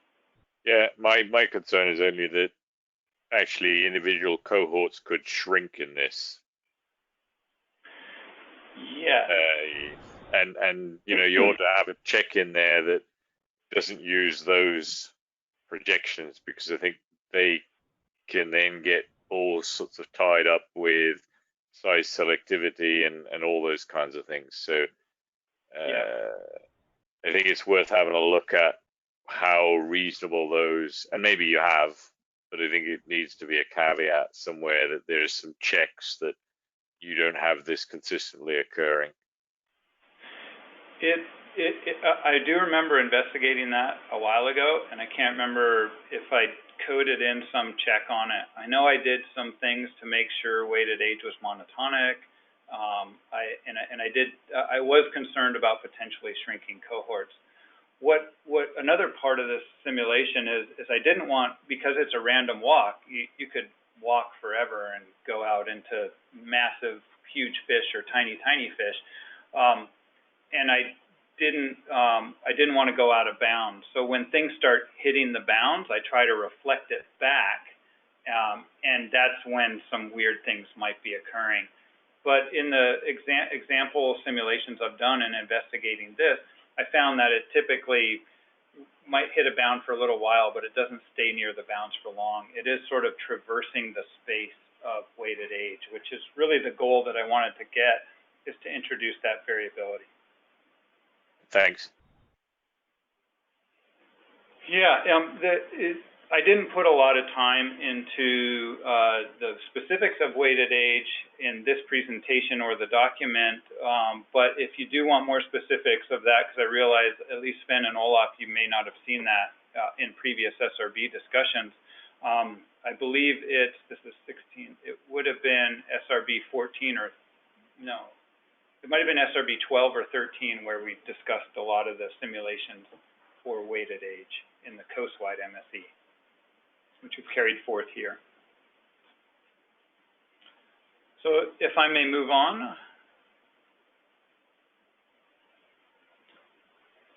Yeah. Okay, so thanks. So implementation variability, we've identified 3 different types of implementation variability, and we've had a lot of discussion with the MSAB on this. The first type of implementation variability is just that decision-making variability. We really don't call that error, we call that variability. It's that the decision makers may deliberately make a choice to deviate from what the management procedure says. Now we realize a lot of MSEs, the purpose of them is to develop a management procedure where you do not depart from that management procedure. Here at the IPHC, we're not going to get to that point anytime soon, and so we are actually simulating a decision-making step. And to do that, we just want to introduce some sense of variability onto that. We haven't identified exactly how to do that, but it'll just be a simple process of either some randomness, a bias, maybe it's dependent on the recent trends or something like that. But really the goal here is going to be looking at management procedures first without implementation variability, and then add these 3 components on as we see fit. The second type of implementation variability is that the fisheries do not exactly catch the set limit. And this is a really important one in that even though the Pacific halibut fishery is good at catching halibut, and I think the commercial fisheries are often about 99% of their limits, some of the other fisheries are not, and they may go under or over those limits. So we just want to implement an appropriate random process to indicate what the actual mortality is, and it's not necessarily at the limit. And then the third bit of implementation variability is not necessarily part of the operating model, but it's more pertinent to the estimation models. And that is that the mortality that's being put into the estimation model, so what people call catch going into stock synthesis, say, is not exactly the catch that was removed from the water. And this is the estimation in catch, or the catch accounting is what many people refer to it as. And that's that uncertainty in the actual mortality that is being removed from the water. We haven't put a lot of thought into that now. We've identified it as a source, but we're not certain that we'll really get to that in this round of MSE, and maybe that's something for future rounds. So as I said, we have not specifically identified how we're going to simulate these, and we're looking at past observations to determine reasonable methods. But our goal, the first goal, is to simulate management procedures without implementation variability, and then to add these in to see their effects.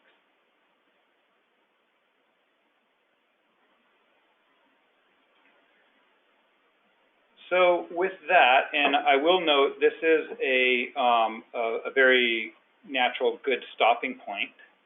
The next section that we would like to talk about are the management procedures, and I'll actually turn it over to Piera to do that.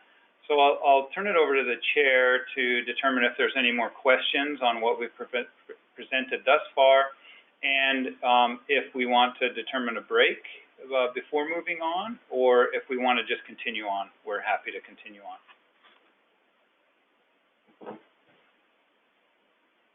Well, we're at 12:30. We're scheduled for another hour, which part of that would be the draft, reviewing the draft report. And we also have tomorrow. So, yeah, maybe, like, do you plan on getting through most of what's presented in the paper? You know, we have 50 slides. We're halfway through. There might be more questions coming up, but I think another hour without questionings we'd definitely be able to get through it. We'll see how it's really up to you. Without, yeah. So maybe what we can do is we can go through the management procedures, because these are actually quite different from what has been presented in the past. Yeah. You get some model-based procedures in there and things like that. So we'll go through that, and then maybe we'll redirect people to the paper again, just to make sure everybody's fresh for tomorrow. So we kind of limit the questions that don't need to be addressed, that are addressed in the paper. Well, I will note that the slides on the conditioning of the multi-region operating model, what is in the paper is now incorrect. And these slides have been updated. Slides 32 to 46, I think, are newly updated with what we've found after discovering a bug in the operating model and the challenges that we're having on conditioning the operating model. Yeah. So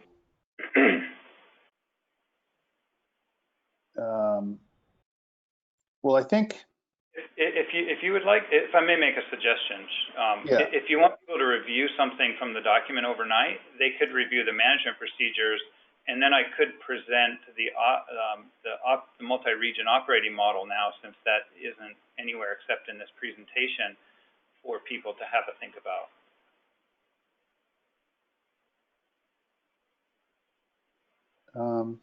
Okay.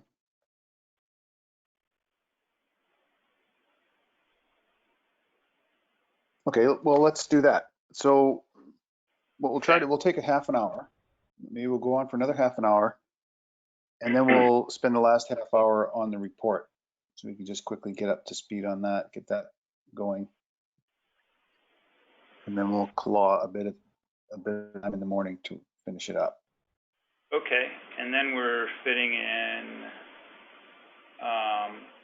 oh, right, and then, yeah, tomorrow morning is the biological and ecosystem science presentations, correct? Yeah, which has 2 hours as well, so. Okay. So what I'll do is I'll skip past the management procedures for now, which, yeah, that won't take very long anyways, but as you said, it's pretty important, and the MSAB has done a lot of work on defining those management procedures, and Pierre's done a lot of work on developing code to simulate those management procedures.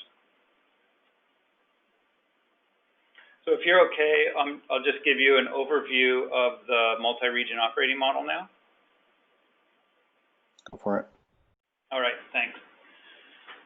So really the goal of this year is to put together this regional operating model to simulate movement and dynamics at regional levels of Pacific halibut, and to identify management procedures that have more distributing mortality into regulatory areas, so that we can determine the best performing management procedures in the sense of distributing the mortality amongst fisheries in different regulatory areas.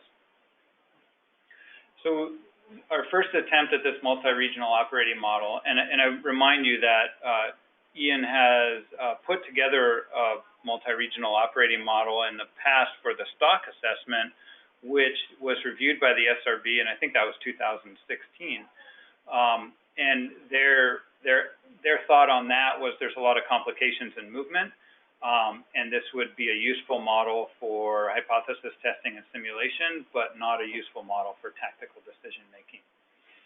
So we've come at it fresh with a newly coded operating model and defining those four biological regions, the 33 fisheries and the 4 surveys I identified, and starting with the long time series approach starting in 1888. We've used parameters from the long areas as fleets model as initial parameters in this, like selectivity, natural mortality, all of those types of parameters. And we've made one change to selectivity. The areas as fleets model had dome-shaped selectivity for the surveys and directed commercial fleets in the in regions 2 and 3, and we've made those asymptotic because we want now movement will be the method to account for availability between these different regions. So we're testing that. And I've done some runs with the original dome shape, and that assumption didn't make much difference to these results at all. The goal of conditioning this operating model was just to develop a model representing the halibut population in the past and the future. In other words, a simulation model. We're really not trying to develop this as a tactical decision-making model. So when we were conditioning it, we made a few comparisons to different, what I'm calling data sources. And there's 5 different data sources. They're not really data, some are predicted outcomes of other models. So for example, we have survey indices of abundance for each biological region. These come from the space-time model. The stock distribution for each biological region, so this is the proportion of the proportion of basically the O32 biomass in each, the all sizes biomass from the survey in each biological region. And this is basically a proportion in each region estimated from outputs of the space-time model and then appropriately weighting by bottom area, et cetera. The predicted spawning biomass from the long areas of fleet stock assessment model. So this is the long spawning biomass trend, and I'll show you a figure of that shortly. The predicted spawning biomass from the ensemble of all 4 models with its uncertainty, and that is only from 1993 onward, and then survey proportions at age for each biological region. So we're just trying to look at these 5 data sources when we're conditioning the model to see if we're representing the halibut population, reflecting these sources of data. So here, just focus on the red line on the top for a moment. And what I've plotted in the top is female spawning biomass with this upper red line is that long areas as fleet spawning biomass. The lower red line is actually the long coastwide predicted spawning biomass. So you can see 2 of the ensemble models there. The other short ensemble models you can see as light lines in the end here, but that pink shaded area is actually the uncertainty from the ensemble of all 4 models integrated, and the 95% credible interval for that ensemble. The blue line that I'm plotting here is the operating model. So this is simply putting in all those movement probabilities that I showed you earlier that we fit to with those 4 functional forms, the movement estimated from data that's been reported in previous stock assessments, or stock assessment documents. Those is here with the blue line, and what happens is given the initial parameterization of this model, it just cannot maintain enough biomass in the areas, and what I've found is it just needs more movement between the areas to maintain biomass given the whole long time series of mortality. The bottom plot is total biomass, where region 5 is region 4B. And so you can see the total biomass, that's all ages, in each region, and it helps you identify which regions might be failing. So you see that they all sort of fail by 1920, which 1920 to 30 is a real pinch point in the halibut population, where we found in even the coastwide MSE, that was a place where we had to limit or put in a maximum exploitation rate to eliminate any sort of trajectories that were not reasonable. So in other words, with the movement parameterized from the data, that initial movement, it just didn't seem to work. So what we decided to do was estimate a number of different parameters to see if we could match these 5 different data sources. Estimating R0, the proportion of recruitment that goes to each biological region. So remember, recruitment operates at a coast-wide scale. A total number of recruits is generated from a spawner recruit curve with deviations on it, and then that recruitment sort of distributed to each region through these proportions. And then also movement from and to these different areas. So 1, 2, 3, 4, 5, 6, 7 different movements are estimated, and different parameters of these different functions are estimated in there. And so a lot of the action you'll see where it is, but I've decided to estimate a lot of movement in this model, which is different than what was reported in the document. And it just shows the difficulties in conditioning this model that we've come up against. So a little bit more specifics on the movement here, and I just want to note these parameters are not time varying, so movement is the same for all years, and distribution of that recruitment is the same for all years. There's no time varying component in that. Selectivity is time varying, but it's time varying in what was estimated from that assessment model. So we have movement in the operating model, and here again I show the black dots, or the movement initially estimated from data and observations in past studies. And what I have shown in red is we've made a couple simplifying assumptions, and that there's no movement from region 2 back to 4B, and no movement from 4B to 2 in an annual time step. So we've just set those to 0, even though on the bottom left you see from the data it suggests a very small amount of movement from 4B to 2. We said let's just say that doesn't occur. And then we're also assuming there's no movement from 2 back to 4 in one annual time step. But what we are estimating is what's shown in the green circles, and that's these 7 different movement at age probabilities. And then noting that the diagonal here, the probability of staying within a region, is just a function of the other movement rates. So it calculates the probability of moving out, and then the probability of moving in is just 1 minus the probability of moving out at age. So I'll show these, what's in green, I'll show those plots with what's actually estimated from the conditioning process. To do this conditioning, we've actually identified objective functions, and we're using log normal likelihoods for spawning biomass and the survey indices. And then we're using robustified multivariate normal likelihood for proportions at age and the proportions in the distribution for the from the FIS data. And that is just basically that Fournier et al. Approach. I believe I gave references in the document.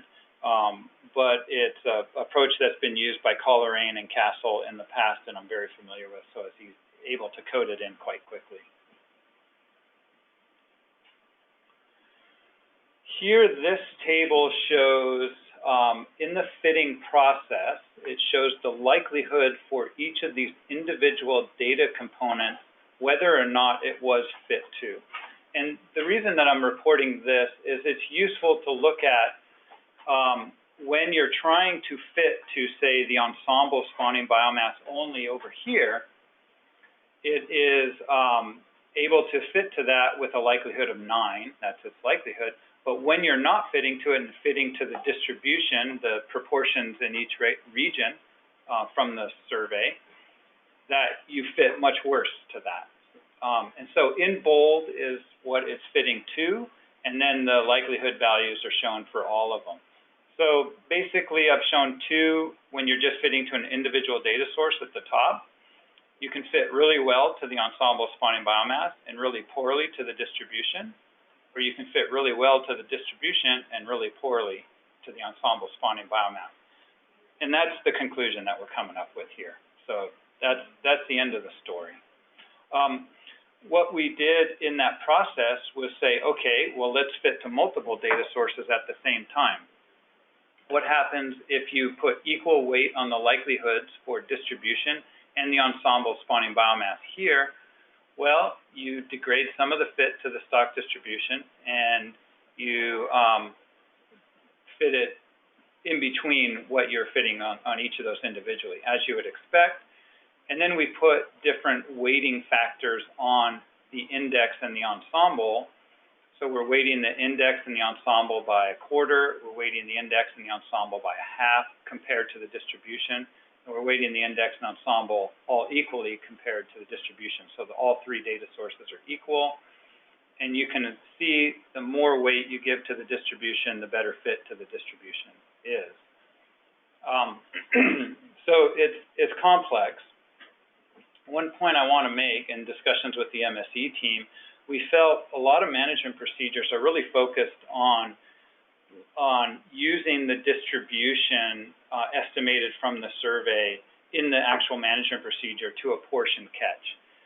And that's a quarter for the jar. I'm not allowed to say that word, apportion. Distribute the catch, or the total mortality.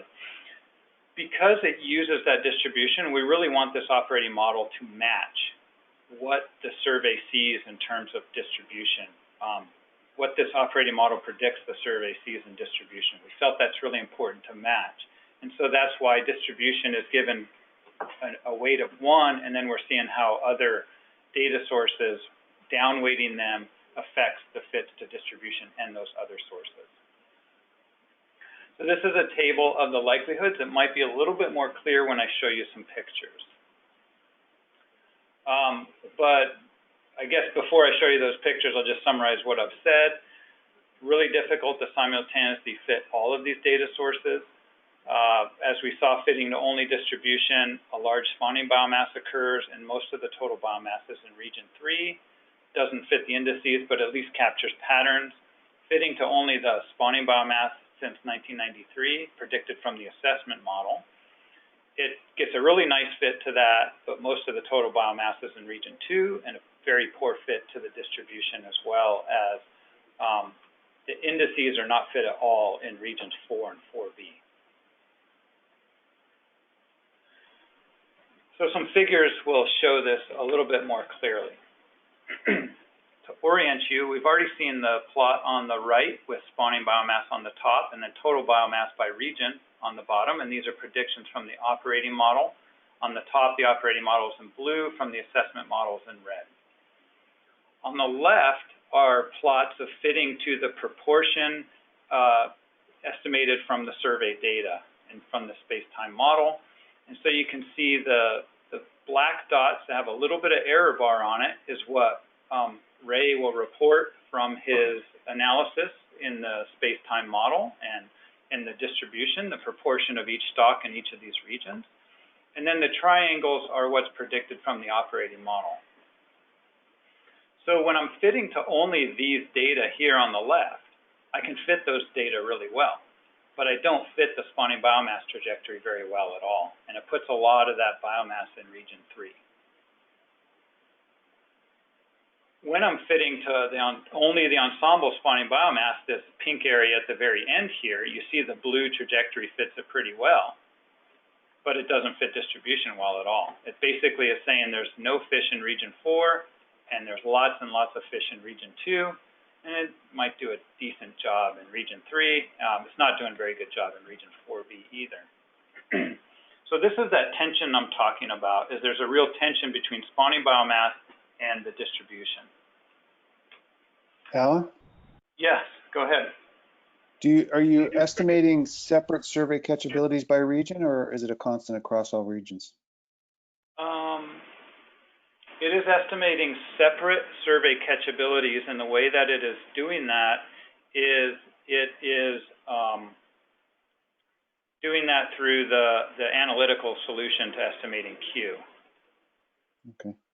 That shouldn't matter in terms of these two fits. It'll matter when fitting the indices, of course, but it shouldn't matter with the proportion since it's a proportion.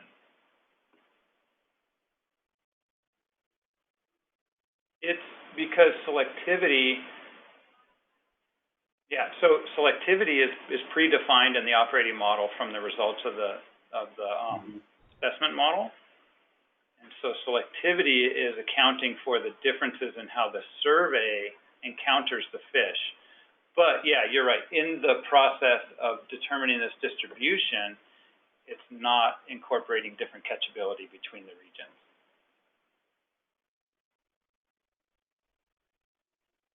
That's an interesting point. Is it okay if I move on? Yep. Thanks. So here is sort of that attempt at balancing the fits to distribution, index, and ensemble. So the number here, 0.25, is indicating the weight given to the index and ensemble relative to the distribution data in the fitting of the likelihoods. And so you see most of the weights given to distribution, so it fits well. When you start relaxing that weight and you give more weight to the index and the ensemble, it starts fitting the distribution worse, as we would expect. And then what it does to the fits to the spawning biomass, the fits to the spawning biomass just get better as you fit to the index and the ensemble. The real reason that I'm showing these is when we had the error in the operating model, I found that I was able to balance these, and I was able to find a sweet point with parameters that balanced the likelihoods from all of these and provided a condition model. Unfortunately, the model was wrong. And I had hope that I could do that with the corrected model, and it's just unable to do that. I just can't find the balance in that sweet spot of parameters between the two. So what is it estimating for movement rates? And this is really important to consider. When the model was wrong, it estimated some very high movement rates that we were concerned about, but we said, hey, that's fitting the model, so what can we say? The model was wrong, thus the movement rates were wrong. It's doing a little bit better. So here's all those different movement rates. These are the only ones that are estimated within the operating model in this conditioning process. And it's showing blue is the fit for the conditioning, and the black is that original estimated from data. So we're hoping that it doesn't deviate too much. And you see things like moving from 4 to 3 in the bottom left there. It's not bad. I mean, I'd consider that pretty darn good. Consider we're trying to estimate movement here. These moving from like 4B to 3, it's increased a bit, but you know, we're talking about pretty small movement rates in general here anyways. But things like 3 to 4, you know, we didn't expect much movement from the data, but it's saying there's quite a bit of movement of young fish. 3 to 2 is showing quite a bit of movement of young fish. And then 2 back to 3 is showing a bit more movement than we thought was actually occurring. Now remember, these are based on just this one model where the distribution is given most of the weight in fitting. And you know, these are not fully conditioned operating models anyways. But the point I'm trying to make here is that movement is going to be different. And it looks like it really wants movement at the young ages to be very different than what we've been assuming, which in my mind I'm not too worried about since we really don't know much about movement of young fish. And the other part of this problem is the proportion of that recruitment being put in each biological region is likely highly confounded with movement. And so what's happening here is maybe that it's just saying, oh, I can do a better job by putting a lot of movement between these young fish instead of trying to figure that out with recruitment distribution. So there's a lot of confounding going on there. And then also by the time these observations, spawning biomass and survey biomass, is really ages 8 and greater, maybe a little bit at age 6. So what's happening down in here is like the model, it's just trying to do what it can do to get those older ages where they need to be. So there's a lot of complications in this process and a lot of unknowns also. Alan, just a quick question here. I don't understand where the information is coming from to separately estimate 2 to 3 and 3 to 2. I would have thought that the relative distributions would just give you the net flux between the two. Is this also fitting to tagging data in a sort of integrated analysis framework? Yeah, it's not fitting to any sort of tagging data. You're right. There isn't much information going into to inform this anyways. What it's saying, where I think the information is really coming from is the changes in the biomass between the regions and the amount of fishing that has occurred. So I think, and I'm leading up to a conclusion here, that what's happening is, one, I'm simulating a time series from 1888 that has a pinch point around the 1920s, that has a lot of variability, has some really low biomass, probably I think in the 1960s, and then goes to a really high biomass in the 1990s. So there's a lot of contrast in the biomass, and it's trying to fit a single movement rate every year, the same movement every year to that entire time series. So I think for what the model has to do is it has to have a certain movement rate that can make it through the 1920s and not make the population go extinct. And then it has to get to the 1960s and do the same thing. And then it has to get into the 80s and 90s and make sure that population increases in each of these regions, and so that the catches can be removed. So I think the catch is actually having a large part of influence on these movement rates. And then where the distribution is coming in is it's saying for the distribution to be what it is in 2 and 3, it's saying it needs movement from 3 to 2, but it also needs movement from back to 2 to 3. So I think there's confounding in there as well. And that's why I wanted to bring in multiple data sources like indices and things like that. But I don't know that there's a lot of data here. And as I said, this isn't a tactical model where I'm really trying to estimate these things for tactical purposes. I was hoping this could get me to a place where I felt comfortable that the model was performing reasonably well as a simulation model, and then we could begin hypothesis testing. So I hope that makes sense. It does, thanks. So really the conclusion here is we've done our darn best to try to get this in a simple model with non-time varying movement, non-time varying distribution of recruitment. And I don't think that's going to work. I think we need to introduce something a little bit more complex to get this to work. And unfortunately, I didn't have the time to do that before this meeting. So it's likely these things are time varying movement. One thing I've been really thinking about was potentially tying either the distribution of recruitment to the PDO or that environmental variable that recruitment's tied to, or tying movement to that as well. And also making movement potentially density dependent, which I've done for stock assessments in the past, not with halibut, but for actually black Oreo in New Zealand. So both movement, distribution, or recruitment could be time varying and linked to something specifically. I note that parameters are fixed at what was estimated in the long areas as fleets model. And then I also note that the optimization algorithm I'm using is not ideal. It's actually using R to do this and the optim. And I've found that if you don't start in a good place, you don't end up in a good place. Not that I am in a good place, but so the optimization of this is challenging as well. It's not coded into ADMB, so we don't have the gradient. Alan, are you, what are you using in Optim?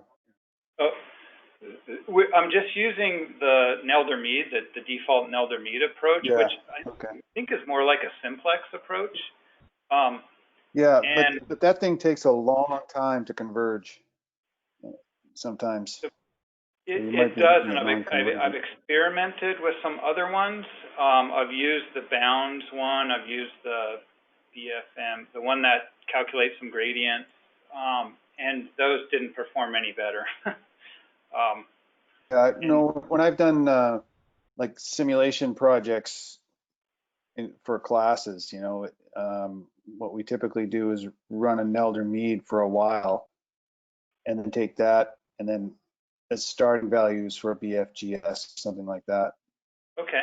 Because you just can't get the BFGS type ones to work based on starting values, but the Nelder-Mead will get there eventually. It just takes forever. But yeah, and a two-stage thing might help.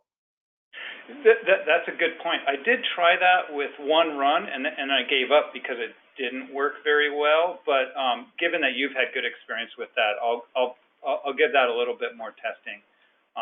But it's very sensitive to starting points, and yeah, I've spent a lot of time checking on simulations or these estimation process. But the reason that I haven't been too concerned about it is, one, I've been spending a lot of time doing, which is a concern. But once we get a conditioned operating model, then this is all done. I'm just trying to get to that point, and I thought I could get to that point faster than actually occurred. This is, I think, the last slide of this, and then we can break. Let me just see what the head is here. Yeah. So this is the last slide that I have on the OM conditioning, and that's just a couple of thoughts that will carry on. Is many dynamics have been changing over this entire time series, and it's really important to capture that variability in determining whether management procedures are robust to that. And so our concept of operating model, a simulation model, is really the important part of this, is being able to capture the variability of the Pacific halibut population, which means it should be representative of the halibut population, but also representing the variability of that population. So a question that we've been contemplating, and that when I say we, the MSE team, is really, should we be focused on matching data perfectly, or should we be focused at looking how the simulation model performs in its projections, in defining variability and the population? And that's something that we're hoping that the SRB might have a little bit of insight on, or a recommendation on, or at least have a discussion with members about that. So with that, that's the end of that's all we have on the OM conditioning, and I really apologize of the error and finding that error and trying to get this out to you as soon as we could. We hope to get this to you earlier, and it just was not coming together as quickly as I had hoped. So I apologize for that. And what we have left to present to the SRB are about 9 slides on the management procedures, and then just a reminder what the program of work for this year looks like. With that, I think that's a good stopping point or question point. So Alan, I'll jump in on your last question. Thank you. I'll jump in on your last question there and just say that I think matching the data is not much of an end goal by itself, but the fact that it's so difficult to match the data suggests that there's an important process that's missing, right? So I think the attempt to match the data is the important thing, and particularly as it reveals processes like time varying movement that are necessary to include if you're going to be able to match it. Really good point, Olaf. I completely agree, and I think that is the direction that we're heading. And I just wanted to note, we have time varying movement in the operating model. We just haven't put it in as a specifying in the general concept. We're experimenting with that now, and the first step I wanted to do was just sort of link that time, the changes in movement, because the other hard part of this is, when does it change? Does it change every year? Does there certain periods? So I want to my first attempt is going to be to change movement in the time when that environmental regime also changed, and then also change the proportion, being the proportion of the recruitment in each region, also linked with those environmental changes, because those environmental changes are also linked with current processes and other things like that might actually have an effect on those two processes. So trying to think about it from a first principles approach before I just start randomly shooting at it. That's great. Yeah, I think that's so much better than just doing an iterative approach where you try different breaks. Let the PDO breaks be your first attempt, because there's some mechanistic basis there. Yeah. Cool. Thanks. Yeah, I think this is huge progress compared to what we've seen up to now. So for us, this is a lot of new material to try to understand, and as well as for you to try to understand. Sven, do you have something you want to?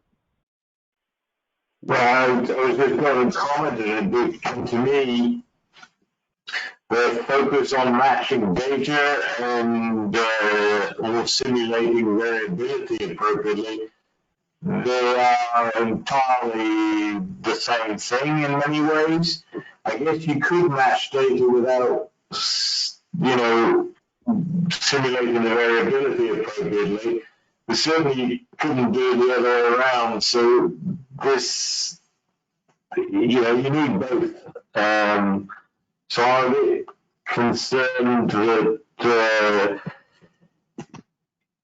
trying to move on with one of those elements, not having dealt with the other, I think is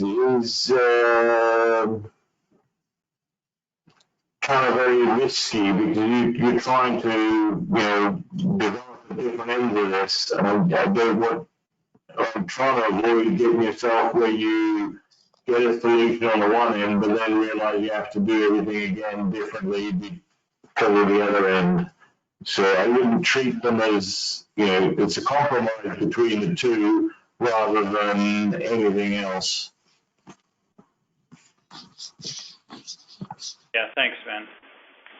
Yeah, I think my comment here would be to back up one bullet and ask, what is the current objective for the MSE at this stage? I mean,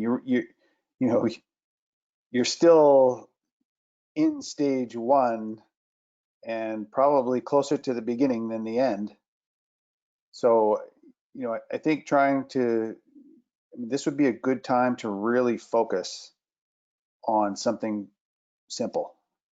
This is what happened to Atlantic bluefin through ICAT. It's been going on for 5 years, and the operating model is still somewhat unstable at times, and you're going to go through all those same issues of confounding movement, selectivity, Q, catchability. So, I would think about possibly, treating it closer to a coastwide model that's manageable, that you can test some management procedures on, not get too hung up initially on, the spatial dynamics and getting everything perfect right now. Currently, the stock is managed as a coastwide stock, and I think it would be good, something to consider anyway, is to test a coastwide management procedure before jumping in head first. And I completely agree with you, Sean, and that's why we've taken the strategy that we've done over the past 4 years. Is we started with the coastwide model and investigated the coastwide portions of the management procedures. The focus for everybody has always been on distribution, though, and that is, as you've seen at annual meetings, the topic of discussion is how to distribute that total mortality and what is the best way to do that. And so I think the objective for January 2021 is to investigate the distribution component of the management procedures, but that doesn't necessarily mean that's how the operating model needs to be built. One thing I've been thinking about is, given that a lot of the difference is occurring between 2 and 3, potentially a 3-area model, which I initially started with when just testing the OM, I think we could probably have better luck with a model that had regions 2 and 3 combined into one, and then region 4 and 4B. But that then there was already concern in the MSAB of that we're not going to the regulatory area level, and those in 2A or 2B or 3B or whatever it is aren't trusting the results are really getting at what they need for their specific regulatory area. So I think, we would definitely appreciate the help of the SRB in focusing us on our objectives, on an appropriate objective, and the best way to move forward to meeting the Commission's objectives as well.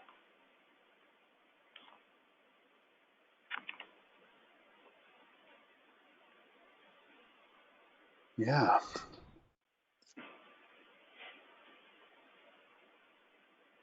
Okay.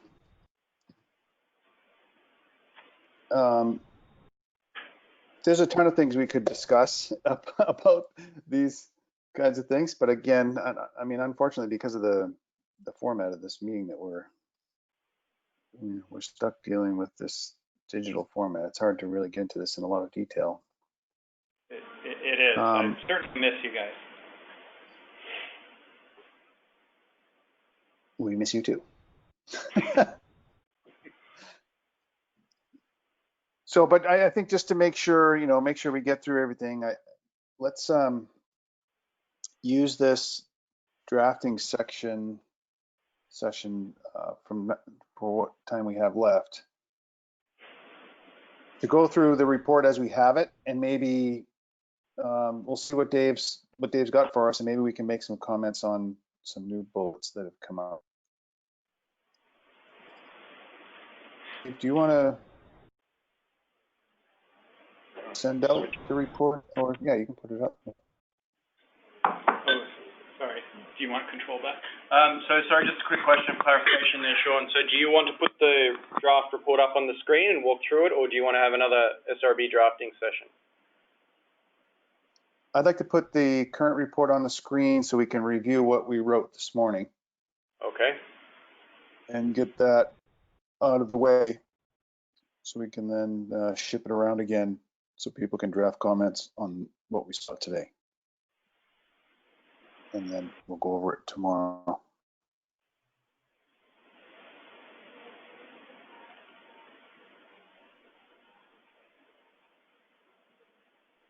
Okay. Tomorrow afternoon, we have from,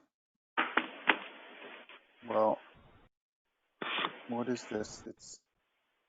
We've got a drafting session scheduled 11 to 12, and then a review of the report 2 hours later from 2 to 3.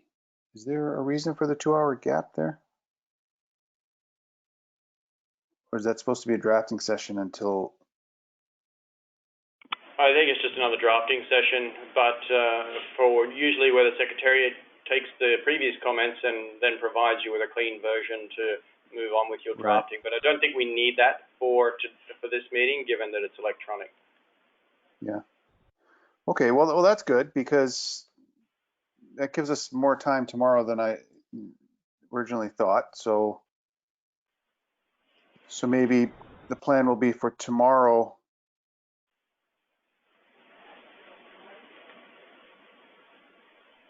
We can maybe take the first hour tomorrow, 9 to 10, and wrap up the MSE section as well as comment that part of the draft, maybe. Okay, that sounds good. We can decide that if we want to reopen the draft at that time, or just finish the MSE and move right into the biology. Okay. I think probably the latter might be better. And then we'll just do what we have to do in the afternoon. Okay, well then with the draft report itself, you had the version overnight, and I note that there was no comments or edits to the first section or two because it's quite perfunctory in nature. So I'm just going to skip over those. You still have the opportunity to edit as you see fit. They're just to do with the IPHC process and the like. And then we have the Fishery Independent Setline Survey, which is where you started to add edits last night. And so that we have a few comments. You should have this in your inbox, but if you don't, it's on screen now anyway. Okay. Now I'll pass it to you, Chair, to walk us through each of the paragraphs, noting that you did have comments, for example, for Olaf and Sven from Frozen to provide us with additional comments. Do I have control of this, or do you? At the moment I have control, but I can give you control, but then you won't have this version on the screen. You'll have to bring up your own. I'll just ask you to scroll. Okay. I'll just ask you to scroll when it's necessary. Okay. So we had a is Ray going to say something? I'm just getting ready. Oh, okay. Yeah, we talked briefly. So there had been some offline interaction between Sven and Ray, and I believe Ian as well, intersessionally. And so Sven shared some of that communication. So we had a bit of discussion about how that stuff translated into SRB recommendations, requests, and so on. And so one of the things we decided, I think tentatively for now, is that a lot of that correspondence, that's as well as what Kim's been doing with the biology program, that's great interaction. We obviously can't document all of it in the report. And so what we're trying to do is just isolate the main factors that we think are needed going forward that would be formulated into requests and recommendations.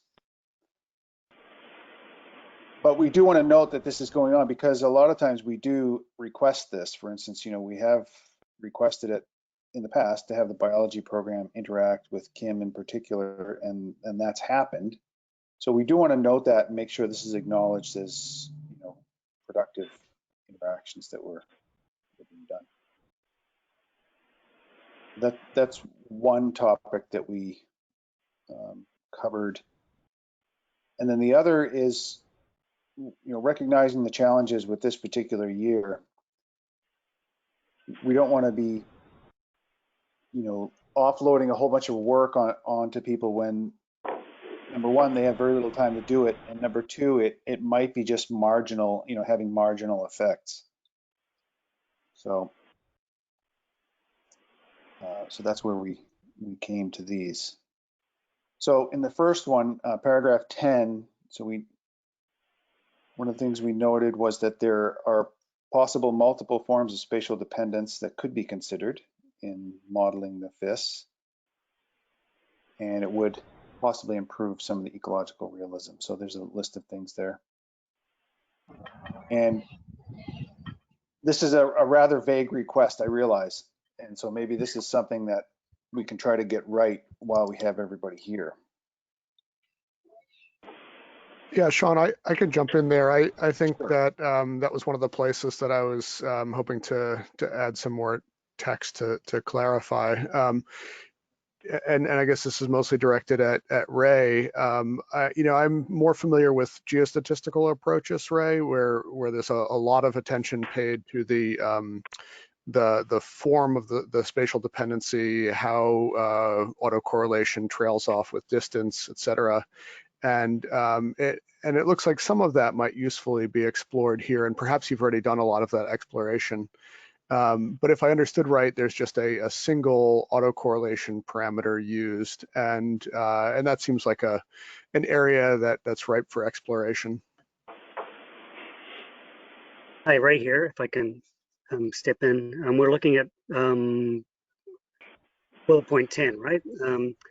So I appreciate that. Some of these things are items we have discussed at previous meetings. I note the water distance, essentially that's what we're using rather than Euclidean distances. Oh, great. Water distance on a sphere. And through the use of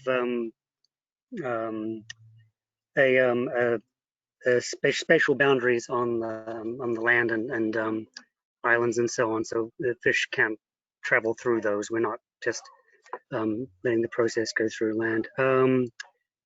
Anisotropy is something that we've thought about since the time we've proposed these models and developed these models. The obstacle to that is that the UNLA package, which I've chosen to use, which has a number of advantages in other respects, has not until recently allowed for anisotropic models to be fitted within the standard package itself. So that's been an obstacle. I've been looking at some recent literature, and maybe there are some ways around that. But it's a constant area of exploration for us and something we'd like to look at. So yeah, I'm just noting that I appreciate the note. This is on our radar constantly. We're always looking at ways of revising and improving these models. The request, it sounds like you're going to elaborate on that in the final text, because I'm not exactly sure what's being asked for there. Yeah, and maybe request is not the right term. Thanks, Ray. That was really helpful to hear that. And I think you've just there in those few sentences eliminated several of these because you've already investigated them. So maybe some of this could be deleted or changed to something milder than request. I don't know what the implications are of those specific terms, but request sounds like it could end up putting a lot of work on your plate that's maybe not necessary. Yeah, maybe there we go. Maybe we just note it. Okay, I appreciate that. It seemed like that was related to your question yesterday about whether there was spatial variation in distribution over the season of the during which this FIS is conducted, and maybe you were trying to get at us to look at some data and see if there's any evidence for that, and maybe that would be. It's something we can look at. If my understanding of that is correct, then we can do that, right? Right. Yep.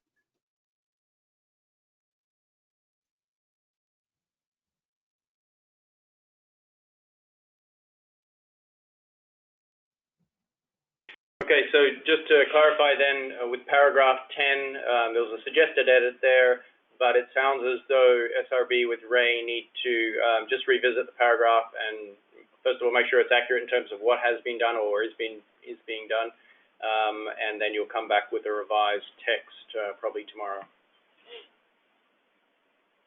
That sounds good.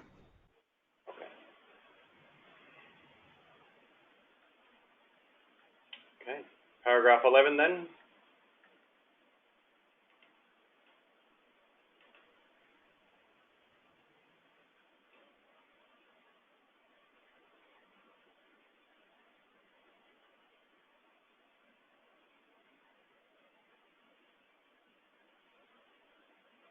Sven, do you want to jump in here with some explanation, or I could if you prefer?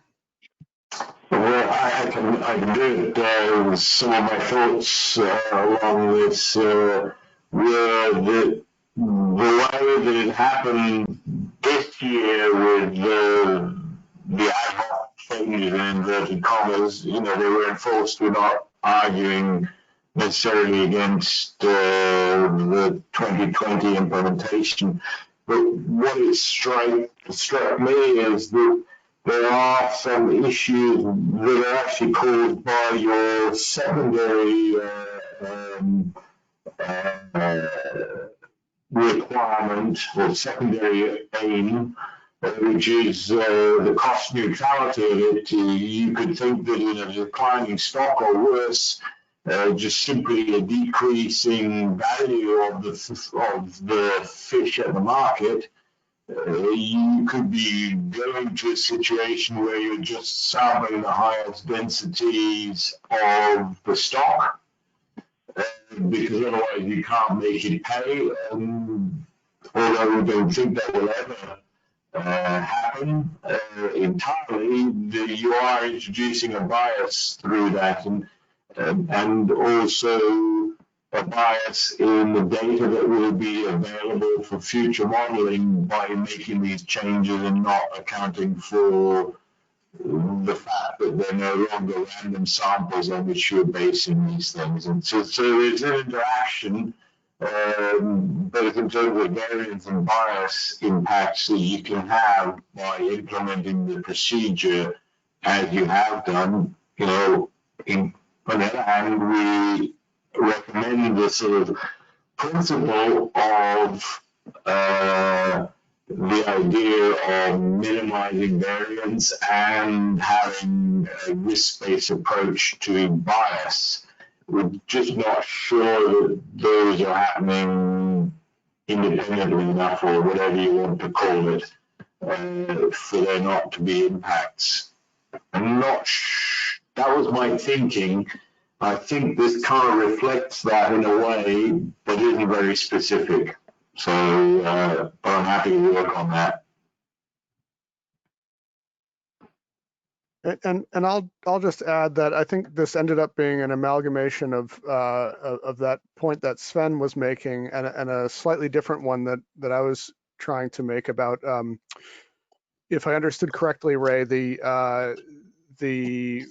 CVs and different potential sampling schemes are analyzed through simulation modeling, where the simulations are generated by the same model, the same spatiotemporal model. And that seems to limit the amount of surprise you can get in the number of biological processes that could be expressed, and including potentially density-dependent habitat selection, which could be a problem for the reasons that Sven mentioned.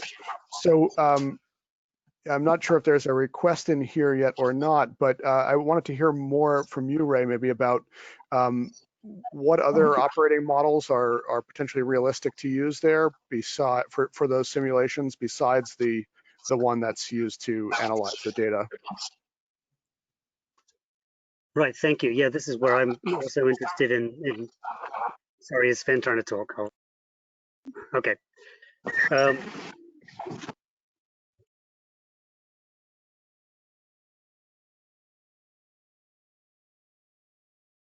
Okay. Sorry if I'm interrupting you, Sven. Thank you, Olaf and Sven. Sorry, Sven, I found it hard to understand a lot of what you were saying. That the sound link is not very good, but I got the gist of some of it. I'm also interested in your suggestions for how I would go about this. So if I'm to create an independent model, I need something to parameterize it with. So am I doing a more complicated simulation study where I try different parameters, throw in some anisotropy or something, or some other form of making this more complex? And then it also depends on whatever I've picked for those. I don't quite know where to start with that, so I'd be interested in your advice.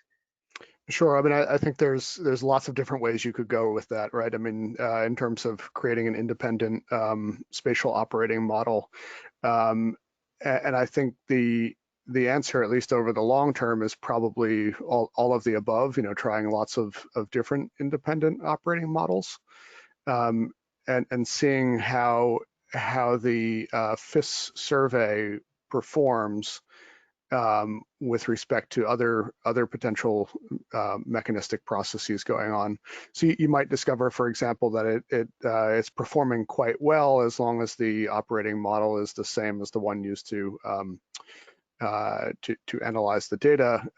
But in fact, if there is density-dependent habitat selection going on, you'll miss important details if you analyze it, assuming that that's not happening. Does that make sense? Just trying to, I mean, when the operating model for the simulation is identical to the one that's doing the analysis, there's it limits the kind of variability that you're assessing. Yep, I certainly appreciate that. No, that does make sense. Thanks, Olaf. So I think the challenge here is, and this is what I was getting at earlier, is, you know, this would be a fairly major undertaking, I believe, at least moderate undertaking, and I'm not sure we're at a time where we should realistically ask for that. But maybe a compromise here is to, instead of making a request, we could recommend that the Secretariat investigate alternative operating models, or investigate an approach to doing that. That sounds good to me. Would that be reasonable, Ray? I think that's definitely reasonable, Sean. Thank you. And possibly with some, you know, some offline input from the SRB if necessary. That would help. Yeah, Ray, I'd be very happy to talk about that more. It sounds like our time here is probably quite limited, and I don't want to dig into details there. But I've got more thoughts about what the suite of models might look like and how to go about that. Okay, and let's make that a recommended rather than a requested. I think that was my original intent in this. So I can't specify it as a request in the sense that I wouldn't exactly know what to do, but I just wanted to make sure it was clear that there was some unaccounted for uncertainty in this, and we really want to make sure that we don't go the wrong way on that. So that would suit me fine or requested. Okay, paragraph 12. This is just noting the paper. And 13, we agreed with the proposed compromise fish design for 2020 to 23. We had some discussion about, yeah, I think it is 2021. Yeah, I just wanted to confirm that you are talking about 2021, I think. Is that correct? Yeah. Yeah. So we had some discussion about how, the design was assessed for one period and then applied to another period. So it wasn't exactly optimized for this 2021 to 23 period, but we said it's probably okay, given the work that was done. And what we're requesting here is a post hoc analysis to go back and make sure that is looked at afterwards. So maybe I could elaborate here if that would be helpful.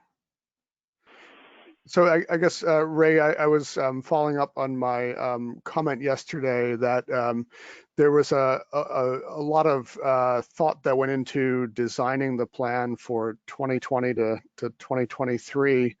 And then COVID came in and completely rearranged what was actually done in 2020.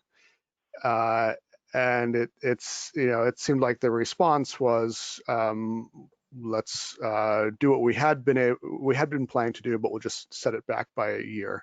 And in terms of practical considerations, maybe that's all you can do, and that's quite okay. But because it's a spatiotemporal model, and what you do this year affects analysis not only next year, but in the past as well. It's hard to imagine that the nicely plan you had laid out is exactly the best plan, considering what ended up happening in 2020. So, in terms of what to do about that, I think we decided that a post hoc analysis was probably appropriate to see that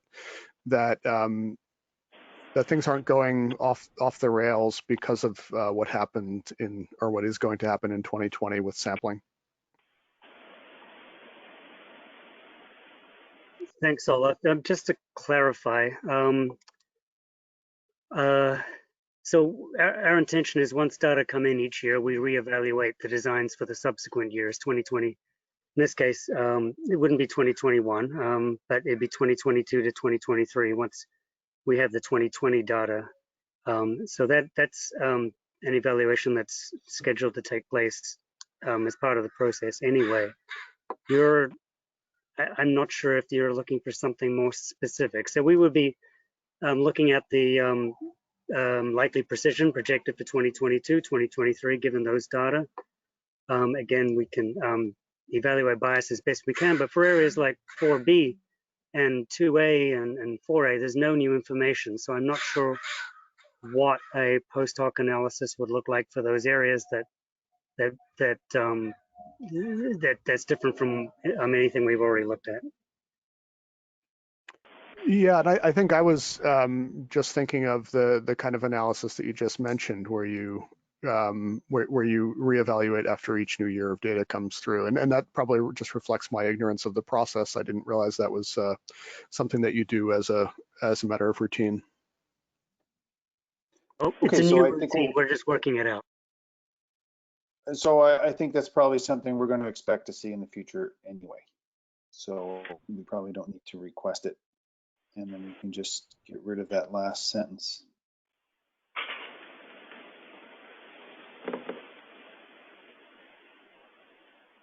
Just delete the last sentence to that paragraph 13.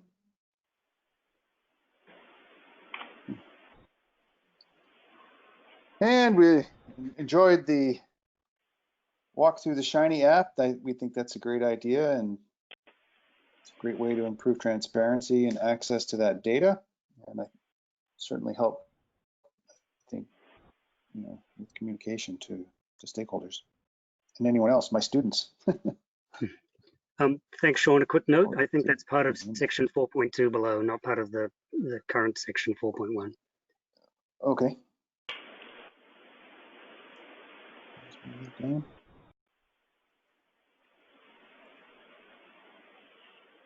I appreciate your feedback too. Thank you. So, if I may, Chair, so that sounds like there's still some rewording to be done in the paragraphs ahead, and that once we close out today, we'll provide you with the report, and you'll be able to email back and forward with Ray as necessary to come up with the wording that you'd like to choose to put in the report. And so we'll leave that in your hands once we send you this latest version. Okay. Thanks. So you send that to us, and we'll work on it overnight, hopefully get things in better shape for tomorrow. And then we'll start off at 9. Great. Is there anything you wanted to do with the next section on the stock assessment at this point, or do you need to spend more time thinking about the presentation from this morning? Well, I'd like to think about it more and review what's here and review my notes. Okay. I don't think we have really time to get into that right now.